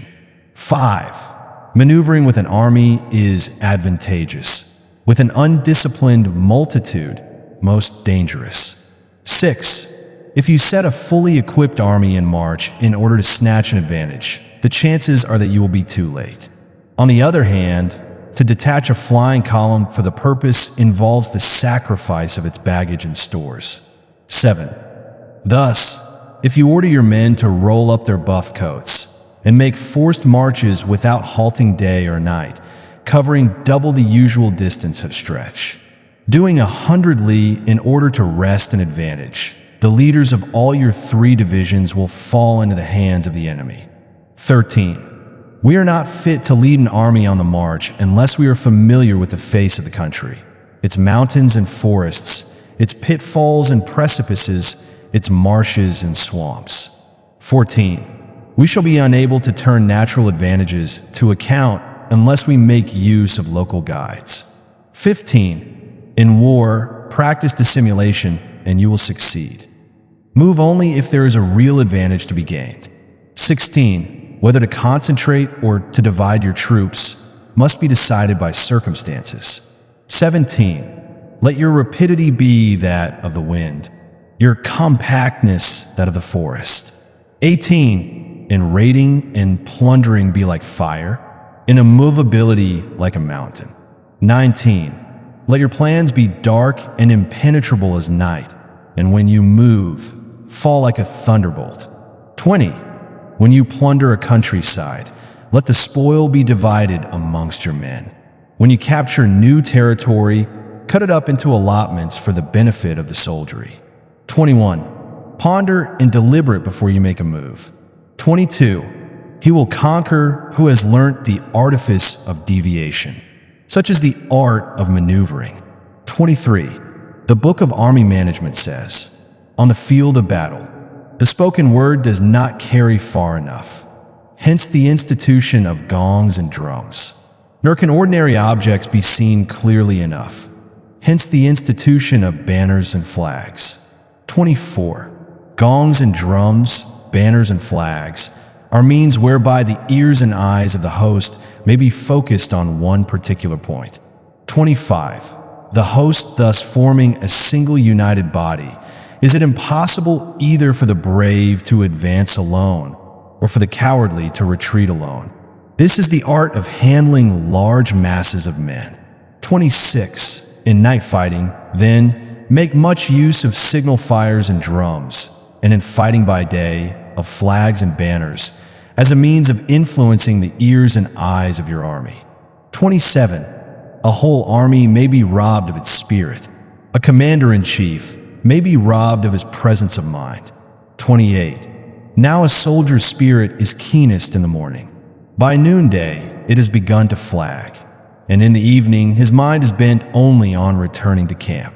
29. A clever general, therefore, avoids an army when its spirit is keen, but attacks it when it is sluggish and inclined to return. This is the art of studying moods. 30. Disciplined and calm, to await the appearance of disorder and hubbub amongst the enemy. This is the art of retaining self-possession. 31. To be near the goal while the enemy is still far from it, to wait at ease while the enemy is toiling and struggling, to be well fed while the enemy is famished. This is the art of husbanding one's strength. 32. To refrain from intercepting an enemy whose banners are in perfect order, to refrain from attacking an army drawn up in calm and confident array. This is the art of studying circumstances. 33. It is a military axiom not to advance uphill against the enemy, nor to oppose him when he comes downhill. 34. Do not pursue an enemy who simulates flight. Do not attack soldiers whose temper is keen. 35. Do not swallow a bait offered by the enemy. Do not interfere with an army that is returning home. 36. When you surround an army, leave an outlet free. Do not press a desperate foe too hard. 37. Such is the art of warfare. Chapter 8. Variation of tactics. 1. Sun Tzu said, in war, the general receives his commands from the sovereign, collects his army, and concentrates his forces. 2. When in difficult country, do not encamp. In country where high roads intersect, join hands with your allies. Do not linger in dangerously isolated positions. In hemmed-in situations, you must resort to stratagem. In a desperate position, you must fight. 3.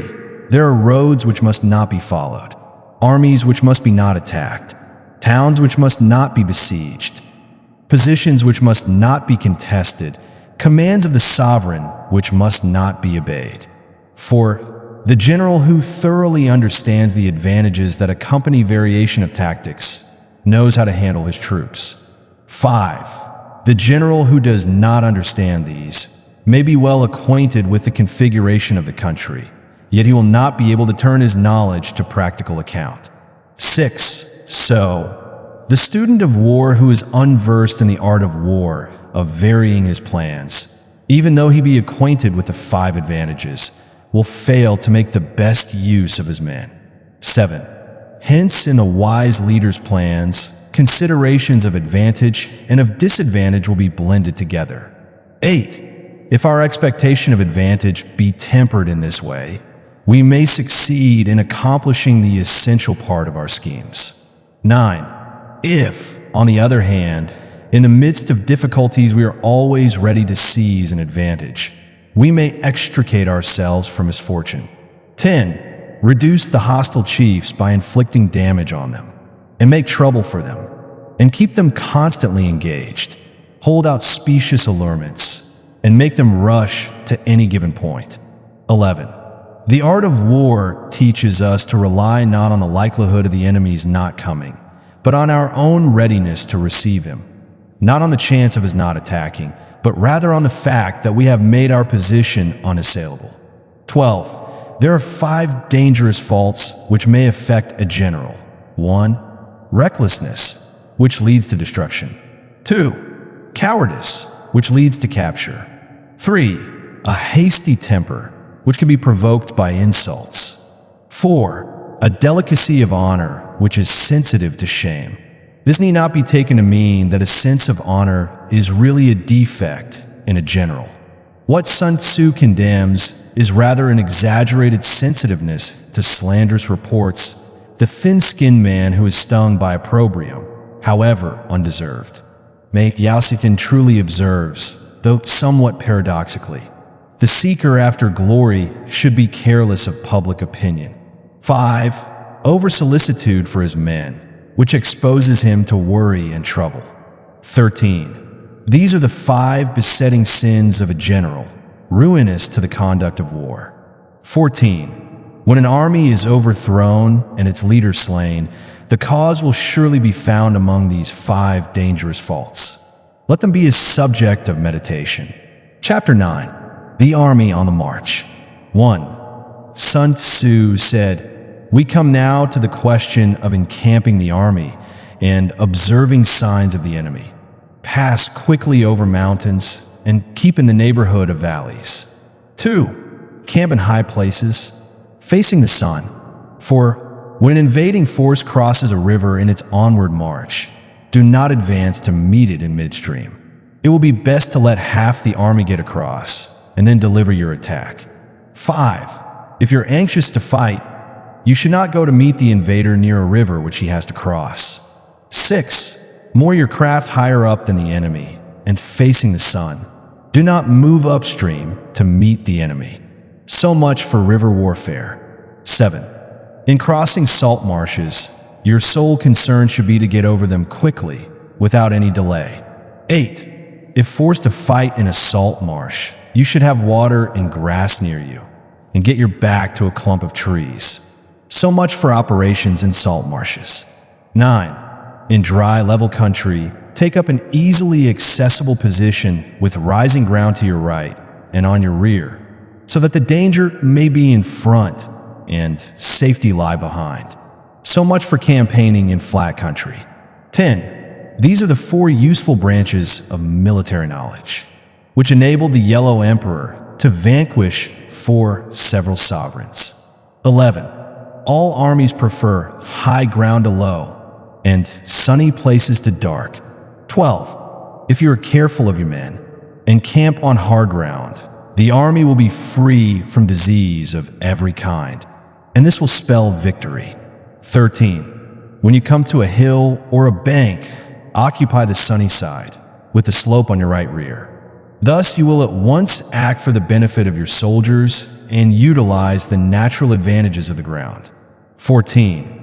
When in consequence of heavy rains up country, a river which you wish to ford is swollen and flecked with foam, you must wait until it subsides. 15. Country in which there are precipitous cliffs with torrents running between deep natural hollows, the latter defined as places enclosed on every side by steep banks, with pools of water at the bottom. Confined places, tangled thickets, quagmires, and crevasses should be left with all possible speed and not approached. 16. While we keep away from such places, we should get the enemy to approach them.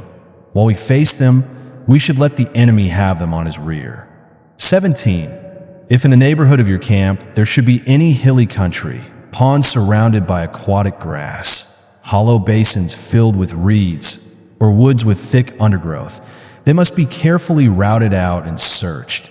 For these are places where men in ambush or insidious spies are likely to be lurking. 18. When the enemy is close at hand and remains quiet, he is relying on the natural strength of his position. 19.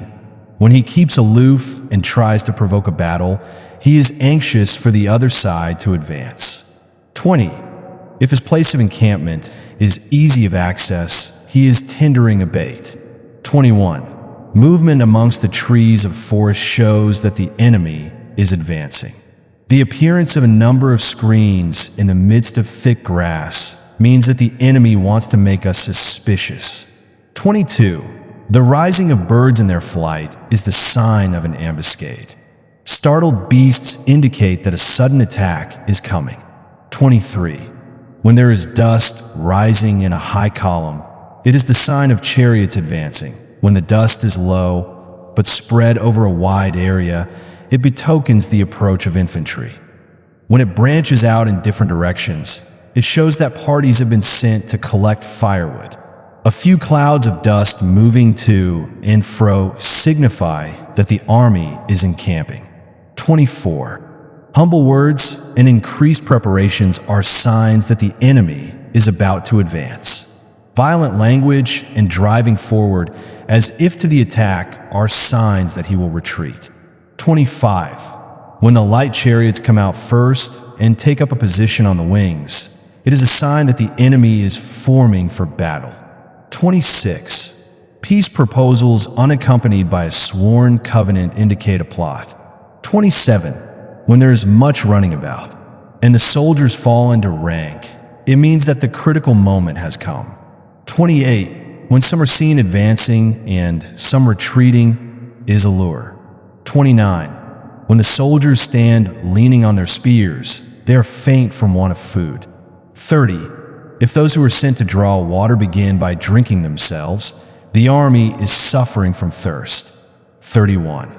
If the enemy sees an advantage to be gained and makes no effort to secure it, the soldiers are exhausted. 32. If birds gather on any spot, it is unoccupied. Clamor by night betokens nervousness. 33.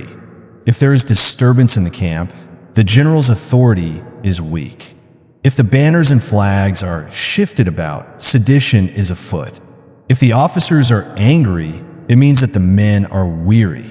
34. When an army feeds its horses with grain and kills its cattle for food, and when the men do not hang their cooking pots over the campfires, showing that they will not return to their tents, you may know that they are determined to fight to the death. 35. The sight of men whispering together in small knots or speaking in subdued tones points to disaffection amongst the rank and file. 36. Too frequent rewards signify that the enemy is at the end of his resources. Too many punishments betray a condition of dire distress. 37. To begin by bluster, but afterwards to take fright at the enemy's numbers, shows a supreme lack of intelligence. 38. When envoys are sent with compliments in their mouths, it is a sign that the enemy wishes for a truce. 39. If the enemy's troops march up angrily and remain facing ours for a long time without either joining battle or taking themselves off again, the situation is one that demands great vigilance and circumspection. 40. If our troops are no more in number than the enemy, that is amply sufficient. It only means that no direct attack can be made. What we can do is simply to concentrate all our available strength, keep a close watch on the enemy, and obtain reinforcements. 41. He who exercises no forethought but makes light of his opponents is sure to be captured by them. 42. If soldiers are punished before they have grown attached to you, they will not prove submissive, and, unless submissive, then will be practically useless. If, when the soldiers have become attached to you, punishments are not enforced, they will still be useless. 43. Therefore, soldiers must be treated in the first instance with humanity, but kept under control by means of iron discipline. Said of Sima Jiangchu, his civil virtues endeared him to the people. His martial prowess kept his enemies in awe. Cf. Wu Tzu, ch4 in it. The ideal commander unites culture with a warlike temper. The profession of arms requires a combination of hardness and tenderness. This is a certain road to victory. 44. If in training soldiers' commands are habitually enforced, the army will be well disciplined. If not, its discipline will be bad. 45.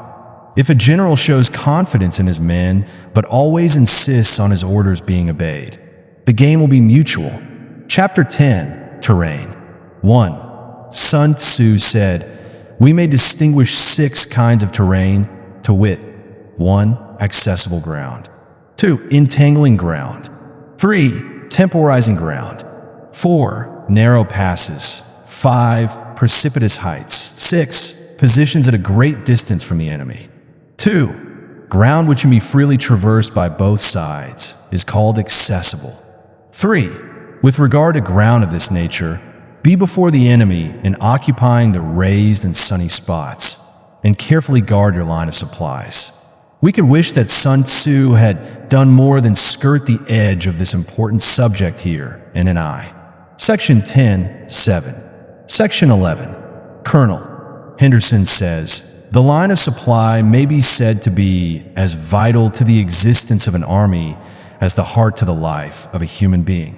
Just as the duelist who finds his adversary's point menacing him with certain death and his own guard astray, is compelled to conform to his adversary's movements and to content himself with warding off his thrusts, so the commander whose communications are suddenly threatened finds himself in a false position, and he will be fortunate if he is not to change all his plans, to split up his force into more or less isolated detachments, and to fight with inferior numbers on ground which he has not had time to prepare, and where defeat will not be an ordinary failure, but will entail the ruin or surrender of his whole army. Then you will be able to fight with advantage. For ground which can be abandoned but is hard to reoccupy is called entangling. 5. From a position of this sort, if the enemy is unprepared, you may sally forth and defeat him. But if the enemy is prepared for your coming, and you fail to defeat him, then, return being impossible, disaster will ensue. 6. When the position is such that neither side will gain by making the first move, it is called temporizing ground. 7. In a position of this sort, even though the enemy should offer us an attractive bait, it will be advisable not to stir forth, but rather to retreat, thus enticing the enemy in his turn. Then, when part of his army has come out, we may deliver our attack with advantage. 8. With regard to narrow passes, if you can occupy them first, let them be strongly garrisoned and await the advent of the enemy. 9. Should the enemy forestall you in occupying a pass, do not go after him if the pass is fully garrisoned, but only if it is weakly garrisoned. 10. With regard to precipitous heights, if you are beforehand with your adversary, you should occupy the raised and sunny spots, and there wait for him to come up. Chang Yu tells the following anecdote of Pei Xingqian, AD 619 to 682, who was sent on a punitive expedition against the Turkic tribes. At night, he pitched his camp as usual, and it had already been completely fortified by wall and ditch, when suddenly he gave orders that the army should shift its quarters to a hill nearby. This was highly displeasing to his officers, who protested loudly against the extra fatigue which it would entail on the men. Pei Xingqian, however, paid no heed to their remonstrances and had the camp moved as quickly as possible. The same night, a terrific storm came on, which flooded their former place of encampment to the depth of over 12 feet. The recalcitrant officers were amazed at the sight and owned that they had been in the wrong. "How did you know what was going to happen?" they asked. Pei Xingqian replied, "From this time forward be content to obey orders without asking unnecessary questions." From this it may be seen, Chang Yu continues, that high and sunny places are advantageous not only for fighting, but also because they are immune from disastrous floods. 11. If the enemy has occupied them before you, do not follow him, but retreat and try to entice him away. 12. If you're situated at a great distance from the enemy and the strength of the two armies is equal, it is not easy to provoke a battle, and fighting will be to your disadvantage. 13. These 6 are the principles connected with earth. The general who has attained a responsible post must be careful to study them. 14. Now an army is exposed to 6 several calamities, not arising from natural causes, but from faults for which the general is responsible. These are 1. Flight, 2. Insubordination, 3. Collapse, 4. Ruin, 5. Disorganization, 6. Rout. 15. Other conditions being equal, if one force is hurled against another 10 times its size, the result will be the flight of the former. 16. When the common soldiers are too strong and their officers too weak, the result is insubordination. Who was sent away in 821 AD with orders to lead an army against Wang Ting Tsu. But the whole time he was in command, his soldiers treated him with the utmost contempt and openly flouted his authority by riding about the camp on donkeys, several thousands at a time. Tian Pu was powerless to put a stop to this conduct, and when, after some months had passed, he made an attempt to engage the enemy, his troops turned tail and dispersed in every direction. After that, the unfortunate man committed suicide by cutting his throat. When the officers are too strong and the common soldiers too weak, the result is collapse. 17. When the higher officers are angry and insubordinate, and on meeting the enemy give battle on their own account from feeling of resentment, before the commander-in-chief can tell whether or no he is in a position to fight, the result is ruin. 18. When the general is weak and without authority, when his orders are not clear and distinct. Cf. also Wu Tzu ch. The most fatal defect in a military leader is difference. The worst calamities that befall an army arise from hesitation. When there are no fixed duties assigned to officers and men, and the ranks are formed in a slovenly haphazard manner, the result is utter disorganization. 19. When a general, unable to estimate the enemy's strength, allows an inferior force to engage a larger one, or hurls a weak detachment against a powerful one, and neglects to place picked soldiers in the front rank, the result must be a rout. 20. These are 6 ways of courting defeat, which must be carefully noted by the general who has attained a responsible post. 21. The natural formation of the country is the soldier's best ally, but a power of estimating the adversary, of controlling the forces of victory, and of shrewdly calculating difficulties, dangers, and distances constitutes the test of a great general. 22. He who knows these things, and in fighting puts his knowledge into practice, will win his battles. He who knows them not, nor practices them, will surely be defeated. 23. If fighting is sure to result in victory, then you must fight, even though the ruler forbid it. If fighting will not result in victory, then you must not fight even at the ruler's bidding. This means that in matters lying outside the zenana, the decision of the military commander must be absolute. Chang Yu also quote this saying, "Decrees from the Son of Heaven do not penetrate the walls of the camp." 24. The general who advances without coveting fame and retreats without fearing disgrace, whose only thought is to protect his country and do good service for his sovereign, is the jewel of the kingdom. 25. Regard your soldiers as your children, and they will follow you into the deepest valleys. Look on them as your own beloved sons, and they will stand by you even unto death. 26. If, however, you are indulgent, but unable to make your authority felt, kind-hearted, but unable to enforce your commands, and incapable, moreover, of quelling disorder, then your soldiers must be likened to spoilt children. They are useless for any practical purpose. 27. If we know that our own men are in a condition to attack, but are unaware that the enemy is not open to attack, we have gone only halfway towards victory. 28. If we know that the enemy is open to attack, but are unaware that our own men are not in a condition to attack, we have gone only halfway towards victory. 29. If we know that the enemy is open to attack, and also know that our men are in a condition to attack, but are unaware that the nature of the ground makes fighting impracticable, we have still gone only halfway towards victory.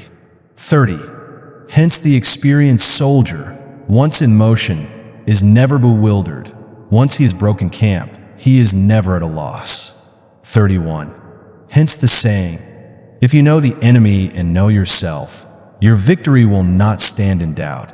If you know heaven and know earth, you may make your victory complete. Chapter 11. The 9 situations. 1. Sun Tzu said, the art of war recognizes 9 varieties of ground. 1. Dispersive ground. 2. Facile ground. 3. Contentious ground. 4. Open ground. 5. Ground of intersecting highways. 6. Serious ground. 7. Difficult ground. 8. Hemmed in ground. 9. Desperate ground. 2. When a chieftain is fighting in his own territory, it is dispersive ground. 3. When he has penetrated into hostile territory, but to no great distance, it is facile ground. 4. Ground the possession of which imports great advantage to either side is contentious ground. 5. Ground on which each side has liberty of movement is open ground. 6. Ground which forms the key to 3 contiguous states, so that he who occupies it first has most of the empire at his command, is ground of intersecting highways. 7. When an army has penetrated into the heart of a hostile country, leaving a number of fortified cities in its rear, it is serious ground. 8. Mountain forests, rugged steeps, marshes and fens, all country that is hard to traverse. This is difficult ground. 9. Ground which is reached through narrow gorges, and from which we can only retire by tortuous paths, so that a small number of the enemy would suffice to crush a large body of our men. This is hemmed in ground. 10. Ground on which we can only be saved from destruction by fighting without delay is desperate ground. 11. On dispersive ground, therefore fight not. On facile ground, halt not. On contentious ground, attack not. 12. On open ground, do not try to block the enemy's way. On ground of intersecting highways, join hands with your allies. 13. On serious ground, gather and plunder. Thus he won the hearts of all. In the present passage, then, I think that the true reading must be not plunder, but do not plunder. Alas, I fear that in this instance the worthy commentator's feelings outran his judgment. Tzu, at least, has no such illusions.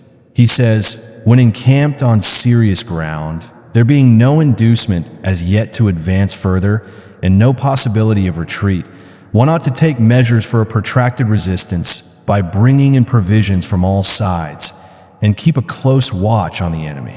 In difficult ground, keep steadily on the march. 14. On hemmed-in ground, resort to stratagem. When night came on, bundles of twigs were fastened to the horns of some 2,000 oxen and set on fire, the terrified animals being then quickly driven along the mountainside towards the passes which were beset by the enemy. The strange spectacle of these rapidly moving lights so alarmed and discomfited the Romans that they withdrew from their position, and Hannibal's army passed safely through the defile. On desperate ground, fight. 15. Those who were called skillful leaders of old knew how to drive a wedge between the enemy's front and rear, to prevent cooperation between his large and small divisions, to hinder the good troops from rescuing the bad, the officers from rallying their men. 16. When the enemy's men were scattered, they prevented them from concentrating. Even when their forces were united, they managed to keep them in disorder. 17. When it was to their advantage, they made a forward move. When otherwise, they stopped still. 18. If asked how to cope with a great host of the enemy in orderly array and on the point of marching to the attack, I should say, begin by seizing something which your opponent holds dear. Then he will be amenable to your will.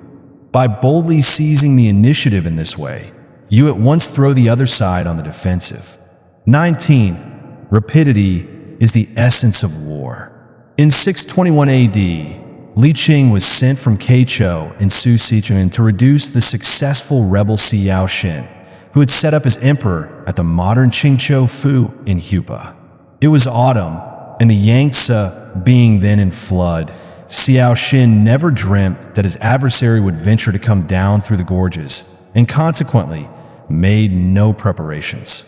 But Li Qing embarked his army without loss of time, and was just about to start when the other generals implored him to postpone his departure until the river was in a less dangerous state for navigation. Li Qing replied, "To the soldier, overwhelming speed is of paramount importance, and he must never miss opportunities. Now is the time to strike before Xiao Xin even knows that we have got an army together. If we seize the present moment when the river is in flood, we shall appear before his capital with startling suddenness, like the thunder which is heard before you have time to stop your ears against it. This is the great principle in war. Even if he gets to know of our approach, he will have to levy his soldiers in such a hurry that they will not be fit to oppose us. Thus the full fruits of victory will be ours." All came about as he predicted, and Xiao Xin was obliged to surrender, nobly stipulating that his people should be spared and he alone suffer the penalty of death. Take advantage of the enemy's unreadiness. Make your way by unexpected routes and attack unguarded spots. 20. The following are the principles to be observed by an invading force. The further you penetrate into a country, the greater will be the solidarity of your troops, and thus the defenders will not prevail against you. 21. Make forays in fertile country in order to supply your army with food. 22. Carefully study the well-being of your men, and do not overtax them. Concentrate your energy and hoard your strength. Keep your army continually on the move, and devise unfathomable plans. 23. Throw your soldiers into positions whence there is no escape, and they will prefer death to flight. If they will face death, there is nothing they may not achieve. Officers and men alike will put forth their uttermost strength. 24. Soldiers, when in desperate straits, lose the sense of fear. If there is no place of refuge, they will stand firm. If they are in the heart of a hostile country, they will show a stubborn front. If there is no help for it, they will fight hard. 25. Thus, without waiting to be marshaled, the soldiers will be constantly on the qui vive. Without waiting to be asked, they will do your will. Without restrictions, they will be faithful. Without giving orders, they can be trusted. 26. Prohibit the taking of omens and do away with superstitious doubts. Then, until death itself comes, no calamity need be feared. 27. If our soldiers are not overburdened with money, it is not because they have a distaste for riches. If their lives are not unduly long, it is not because they are disinclined to longevity. 28.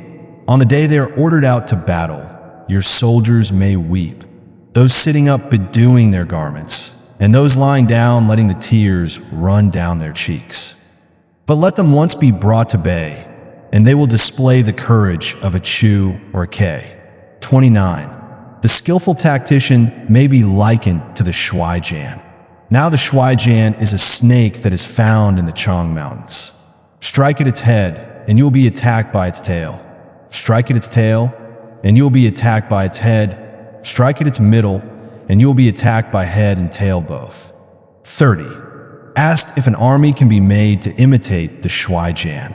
I should answer yes, for the men of Wu and the men of Yu are enemies.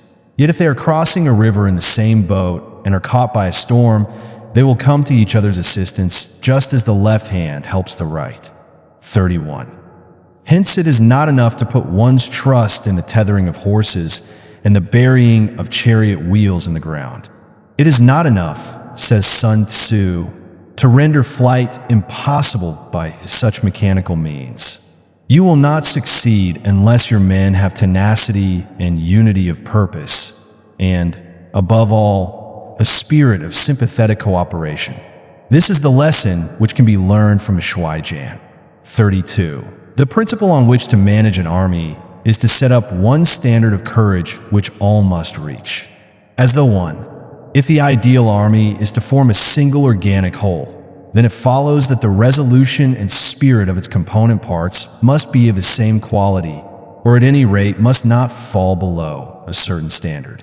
Wellington's seemingly ungrateful description of his army at Waterloo as the worst he had ever commanded meant no more than that it was deficient in this important particular: unity of spirit and courage. Had he not foreseen the Belgian defections and carefully kept those troops in the background, he would almost certainly have lost the day. 33. How to make the best of both strong and weak. That is a question involving the proper use of ground. 34. Thus, the skillful general conducts his army just as though he were leading a single man, willy-nilly, by the hand. 35. It is the business of a general to be quiet and thus ensure secrecy, upright and just, and thus maintain order. 36. He must be able to mystify his officers and men by false reports and appearances, and thus keep them in total ignorance.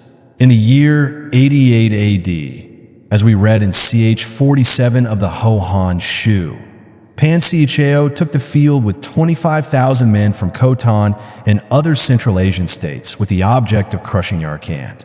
The king of Kutcha replied by dispatching his chief commander to succor the place with an army drawn from the kingdoms of Sun Tzu, Kuimo, and Wei Tiu, totaling 50,000 men.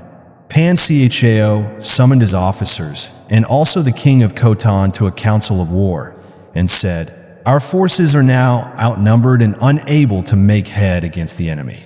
The best plan, then, is for us to separate and disperse, each in a different direction. The king of Khotan will march away by the easterly route, and I will then return myself towards the west. Let us wait until the evening drum has sounded and then start." Pan Chao now secretly released the prisoners whom he had taken alive, and the king of Kutcha was thus informed of his plans.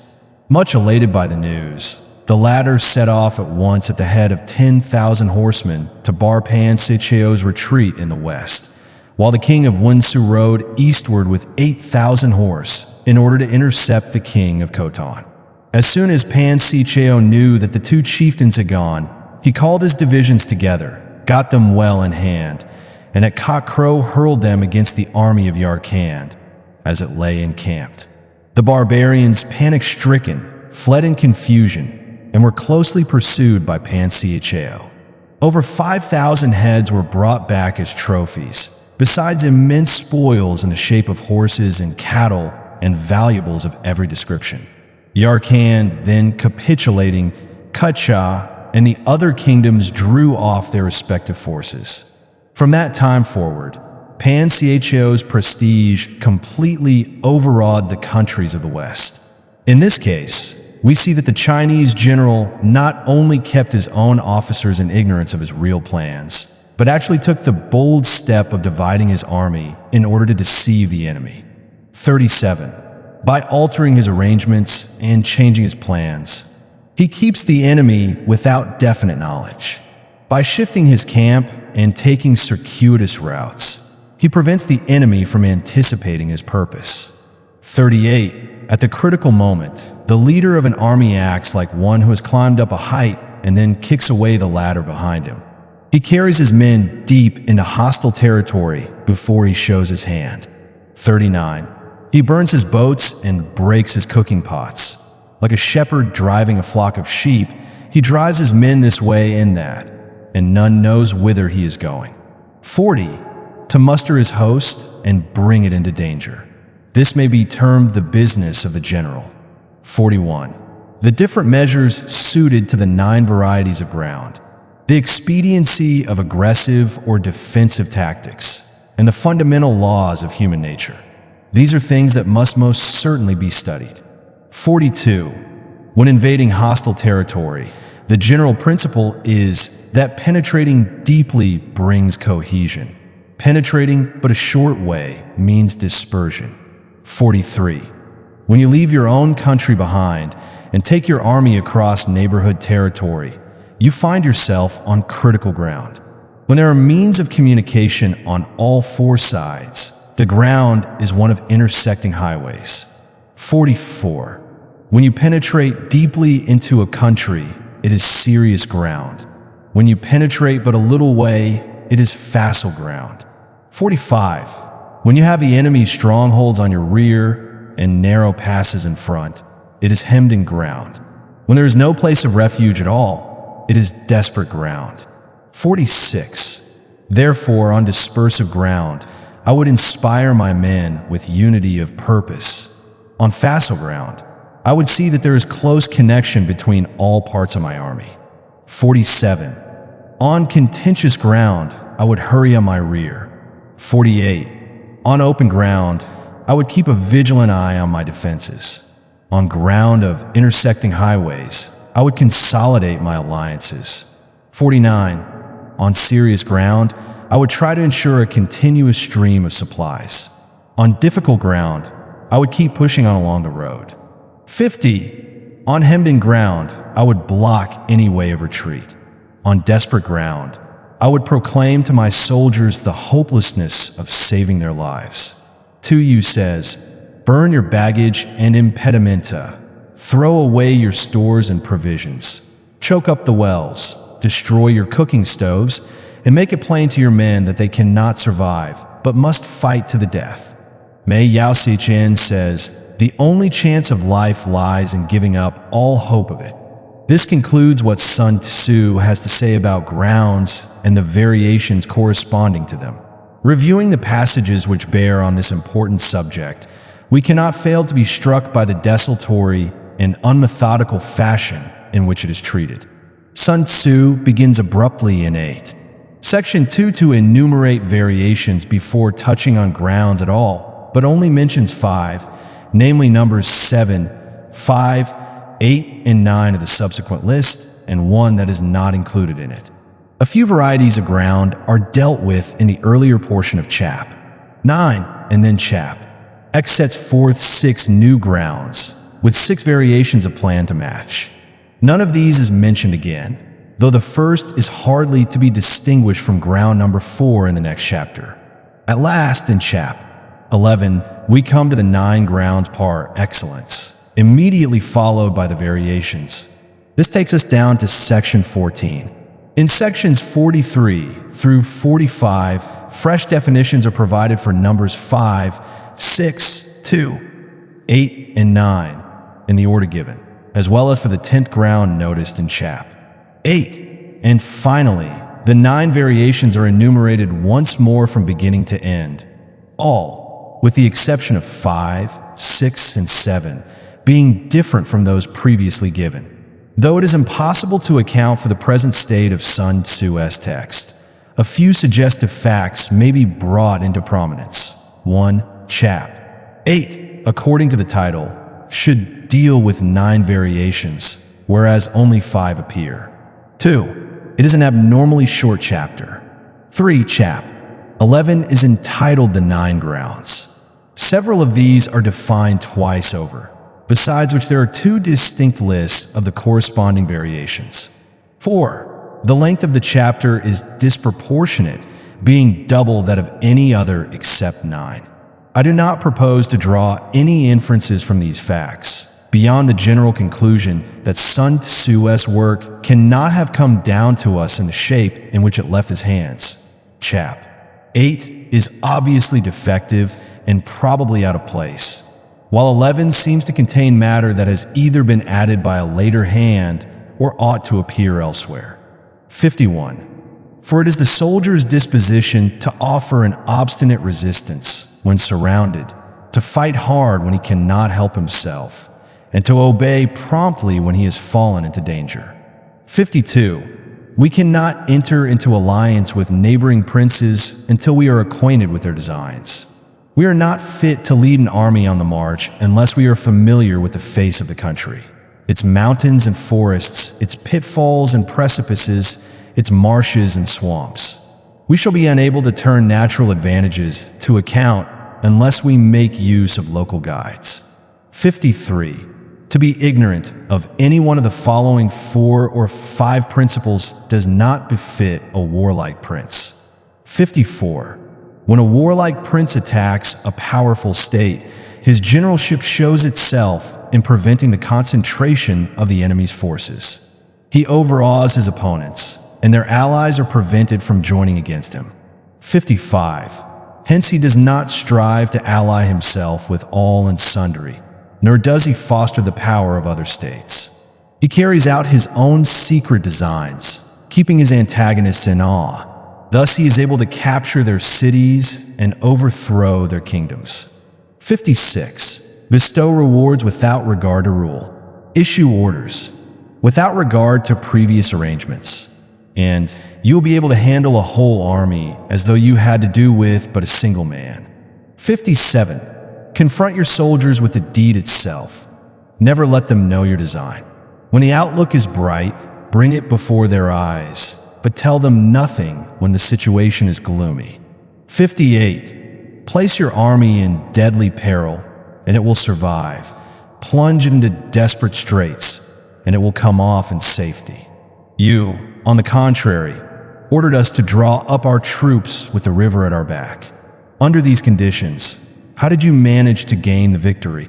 The general replied, I fear you gentlemen have not studied the art of war with sufficient care. Is it not written there? Plunge your army into desperate straits, and it will come off in safety. Place it in deadly peril, and it will survive. Had I taken the usual course, I should never have been able to bring my colleague round. What says the military classic? Swoop down on a marketplace and drive the men off to fight. If I had not placed my troops in a position where they were obliged to fight for their lives, but had allowed each man to follow his own discretion, there would have been a general debandade, and it would have been impossible to do anything with them. The officers admitted the force of his argument and said, these are higher tactics than we should have been capable of. 59. For it is precisely when a force has fallen into harm's way that is capable of striking a blow for victory. 60. Success in warfare is gained by carefully accommodating ourselves to the enemy's purpose. 61. By persistently hanging on the enemy's flank, we shall succeed in the long run in killing the commander-in-chief. 62. This is called ability to accomplish a thing by sheer cunning. 63. On the day that you take up your command, block the frontier passes, destroy the official tallies, and stop the passage of all emissaries. 64. Be stern in the council chamber, so that you may control the situation. 65. If the enemy leaves a door open, you must rush in. 66. Forestall your opponent by seizing what he holds dear, and subtly contrive to time his arrival on the ground.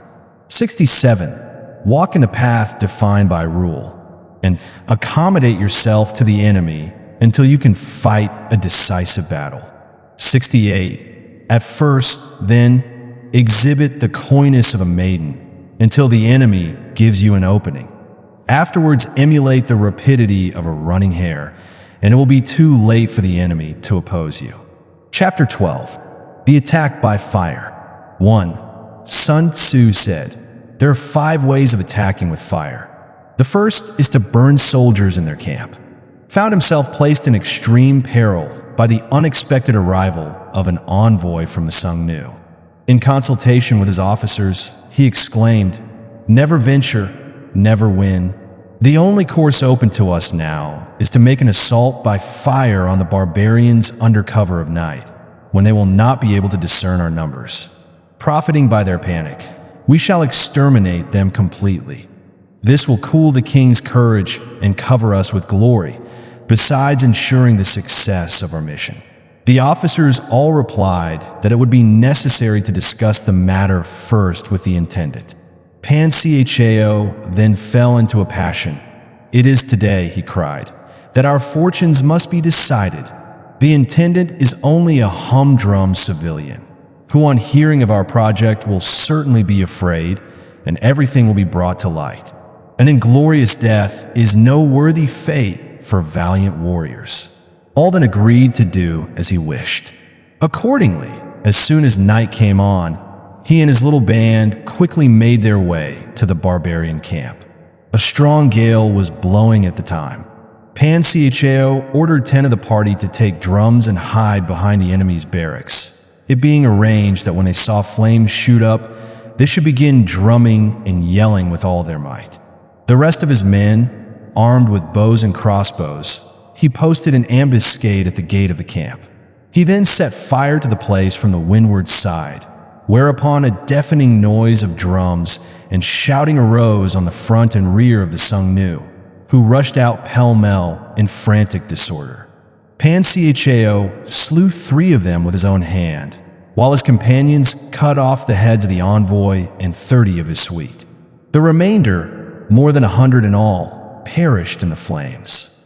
On the following day, Pan Cao, divining his thoughts, said with uplifted hand, "Although you did not go with us last night, I should not think, sir, of taking sole credit for our exploit." This satisfied Kuai Sun, and Pan Cao, having sent for Kuang, king of Shanshan, showed him the head of the barbarian envoy. The whole kingdom was seized with fear and trembling, which Pan Cao took steps to allay by issuing a public proclamation. Then, taking the king's sons as hostage, he returned to make his report to Tu Ku. Hohan Shu, ch 47, ff1-2. The second is to burn stores. The third is to burn baggage trains. The fourth is to burn arsenals and magazines. The fifth is to hurl dropping fire amongst the enemy. 2. In order to carry out an attack, we must have means available. The material for raising fire should always be kept in readiness. 3. There is a proper season for making attacks with fire and special days for starting conflagration. 4. The proper season is when the weather is very dry. The special days are those when the moon is in the constellations of the sieve, the wall, the wing, or the crossbar. For these 4 are all days of rising wind. 5. In attacking with fire, one should be prepared to meet 5 possible developments. 6. 1. When fire breaks out inside the enemy's camp, respond at once with an attack from without. 7. 2.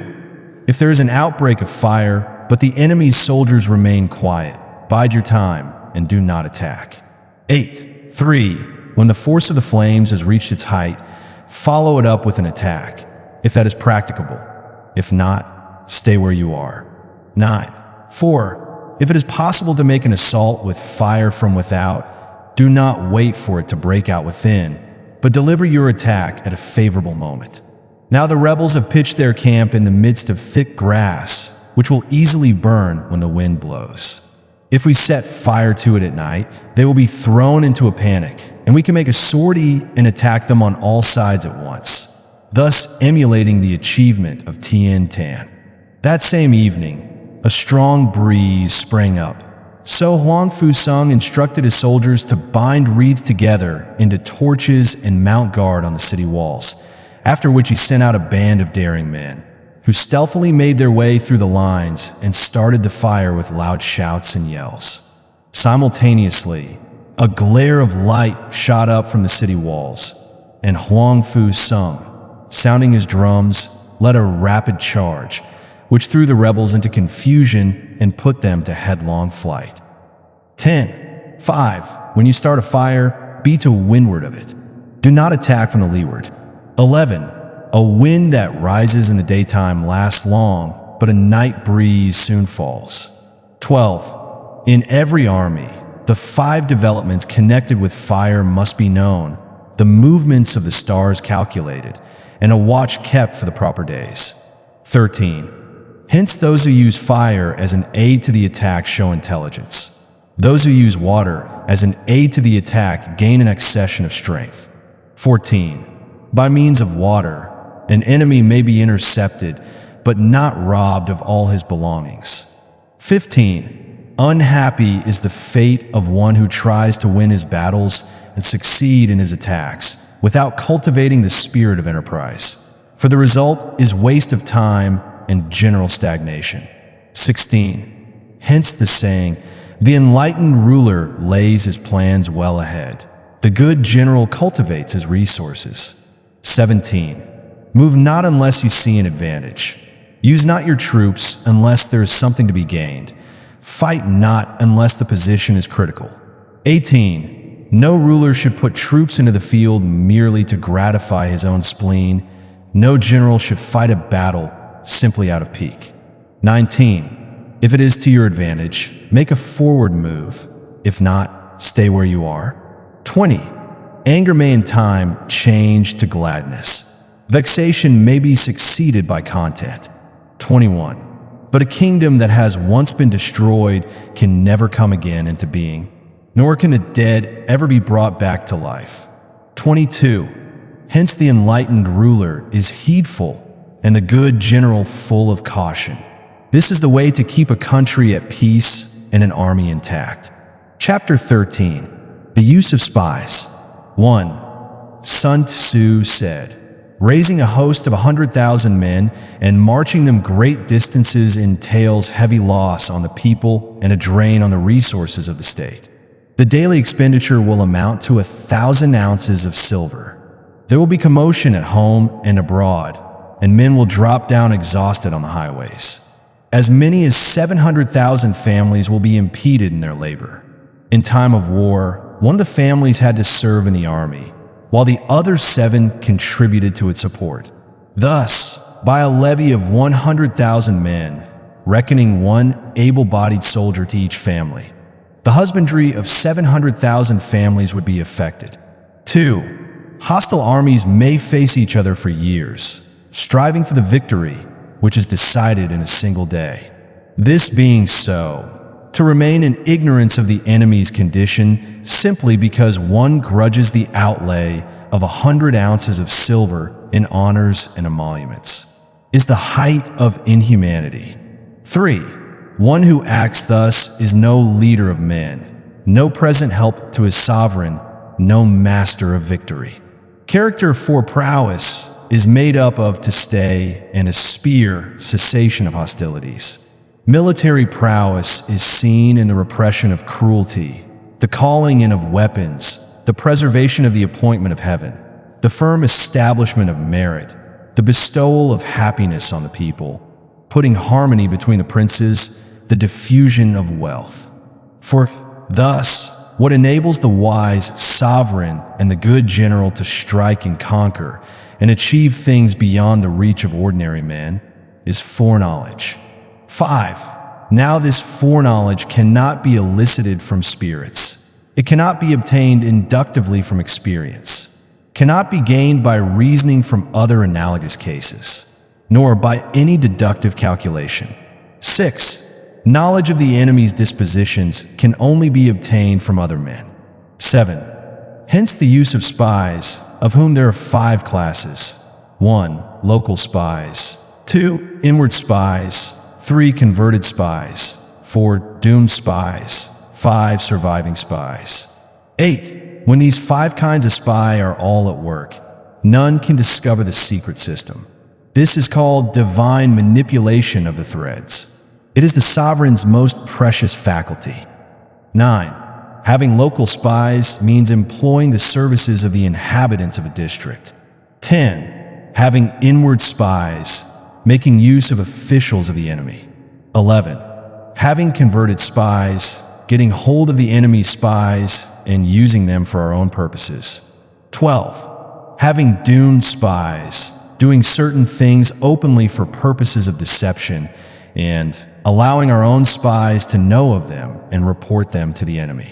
13. Surviving spies, finally, are those who bring back news from the enemy's camp.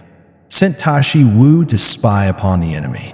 He was accompanied by 2 other men. All 3 were on horseback and wore the enemy's uniform. When it was dark, they dismounted a few hundred feet away from the enemy's camp and stealthily crept up to listen, until they succeeded in catching the passwords used in the army. Then they got on their horses again and boldly passed through the camp under the guise of night watchmen. And more than once, happening to come across a soldier who was committing some breach of discipline, they actually stopped to give the culprit a sound cudgeling. Thus they managed to return with the fullest possible information about the enemy's dispositions, and received warm commendation from the emperor, who in consequence of their report was able to inflict a severe defeat on his adversary. 14. Hence it is that with none in the whole army are more intimate relations to be maintained than with spies. None should be more liberally rewarded. In no other business should greater secrecy be preserved. 15. Spies cannot be usefully employed without a certain intuitive sagacity. 16. They cannot be properly managed without benevolence and straightforwardness. 17. Without subtle ingenuity of mind, one cannot make certain of the truth of their reports. 18. Be subtle, and use your spies for every kind of business. 19. If a secret piece of news is divulged by a spy before the time is ripe, he must be put to death together with the man to whom the secret was told, or carried out, etc. Sun Tzu's main point in this passage is, whereas you kill the spy himself as a punishment for letting out the secret, the object of killing the other man is only, as CHN Hao puts it, to stop his mouth and prevent news leaking any further. If it had already been repeated to others, this object would not be gained. Either way, Sun Tzu lays himself open to the charge of inhumanity. Though Mu tries to defend him by saying that the man deserves to be put to death, for the spy would certainly not have told the secret unless the other had been at pains to worm it out of him. 20. Whether the object be to crush an army, to storm a city, or to assassinate an individual, it is always necessary to begin by finding out the names of the attendants, the aides-de camp, the doorkeepers and sentries of the general in command. Our spies must be commissioned to ascertain these. 21. The enemy's spies who have come to spy on us must be sought out, tempted with bribes, led away, and comfortably housed. Thus they will become converted spies and available for our service. 22. It is through the information brought by the converted spy that we are able to acquire and employ local and inward spies. 23. It is owing to his information, again, that we can cause the doomed spy to carry false tidings to the enemy. 24. Lastly, it is by his information that the surviving spy can be used on appointed occasions. 25. The end and aim of spying in all its 5 varieties is knowledge of the enemy, and this knowledge can only be derived, in the first instance, from the converted spy. Hence, it is essential that the converted spy be treated with the utmost liberality. 26. Of old, the rise of the Yin dynasty, who had served under the Xia. Likewise, the rise of the Zhou dynasty was due to Liu Ye, who had served under the Yin. 27. Hence, it is only the enlightened ruler and the wise general who will use the highest intelligence of the army for purposes of spying, and thereby they achieve great results. Spies are a most important element in war, because on them depends an army's ability to move.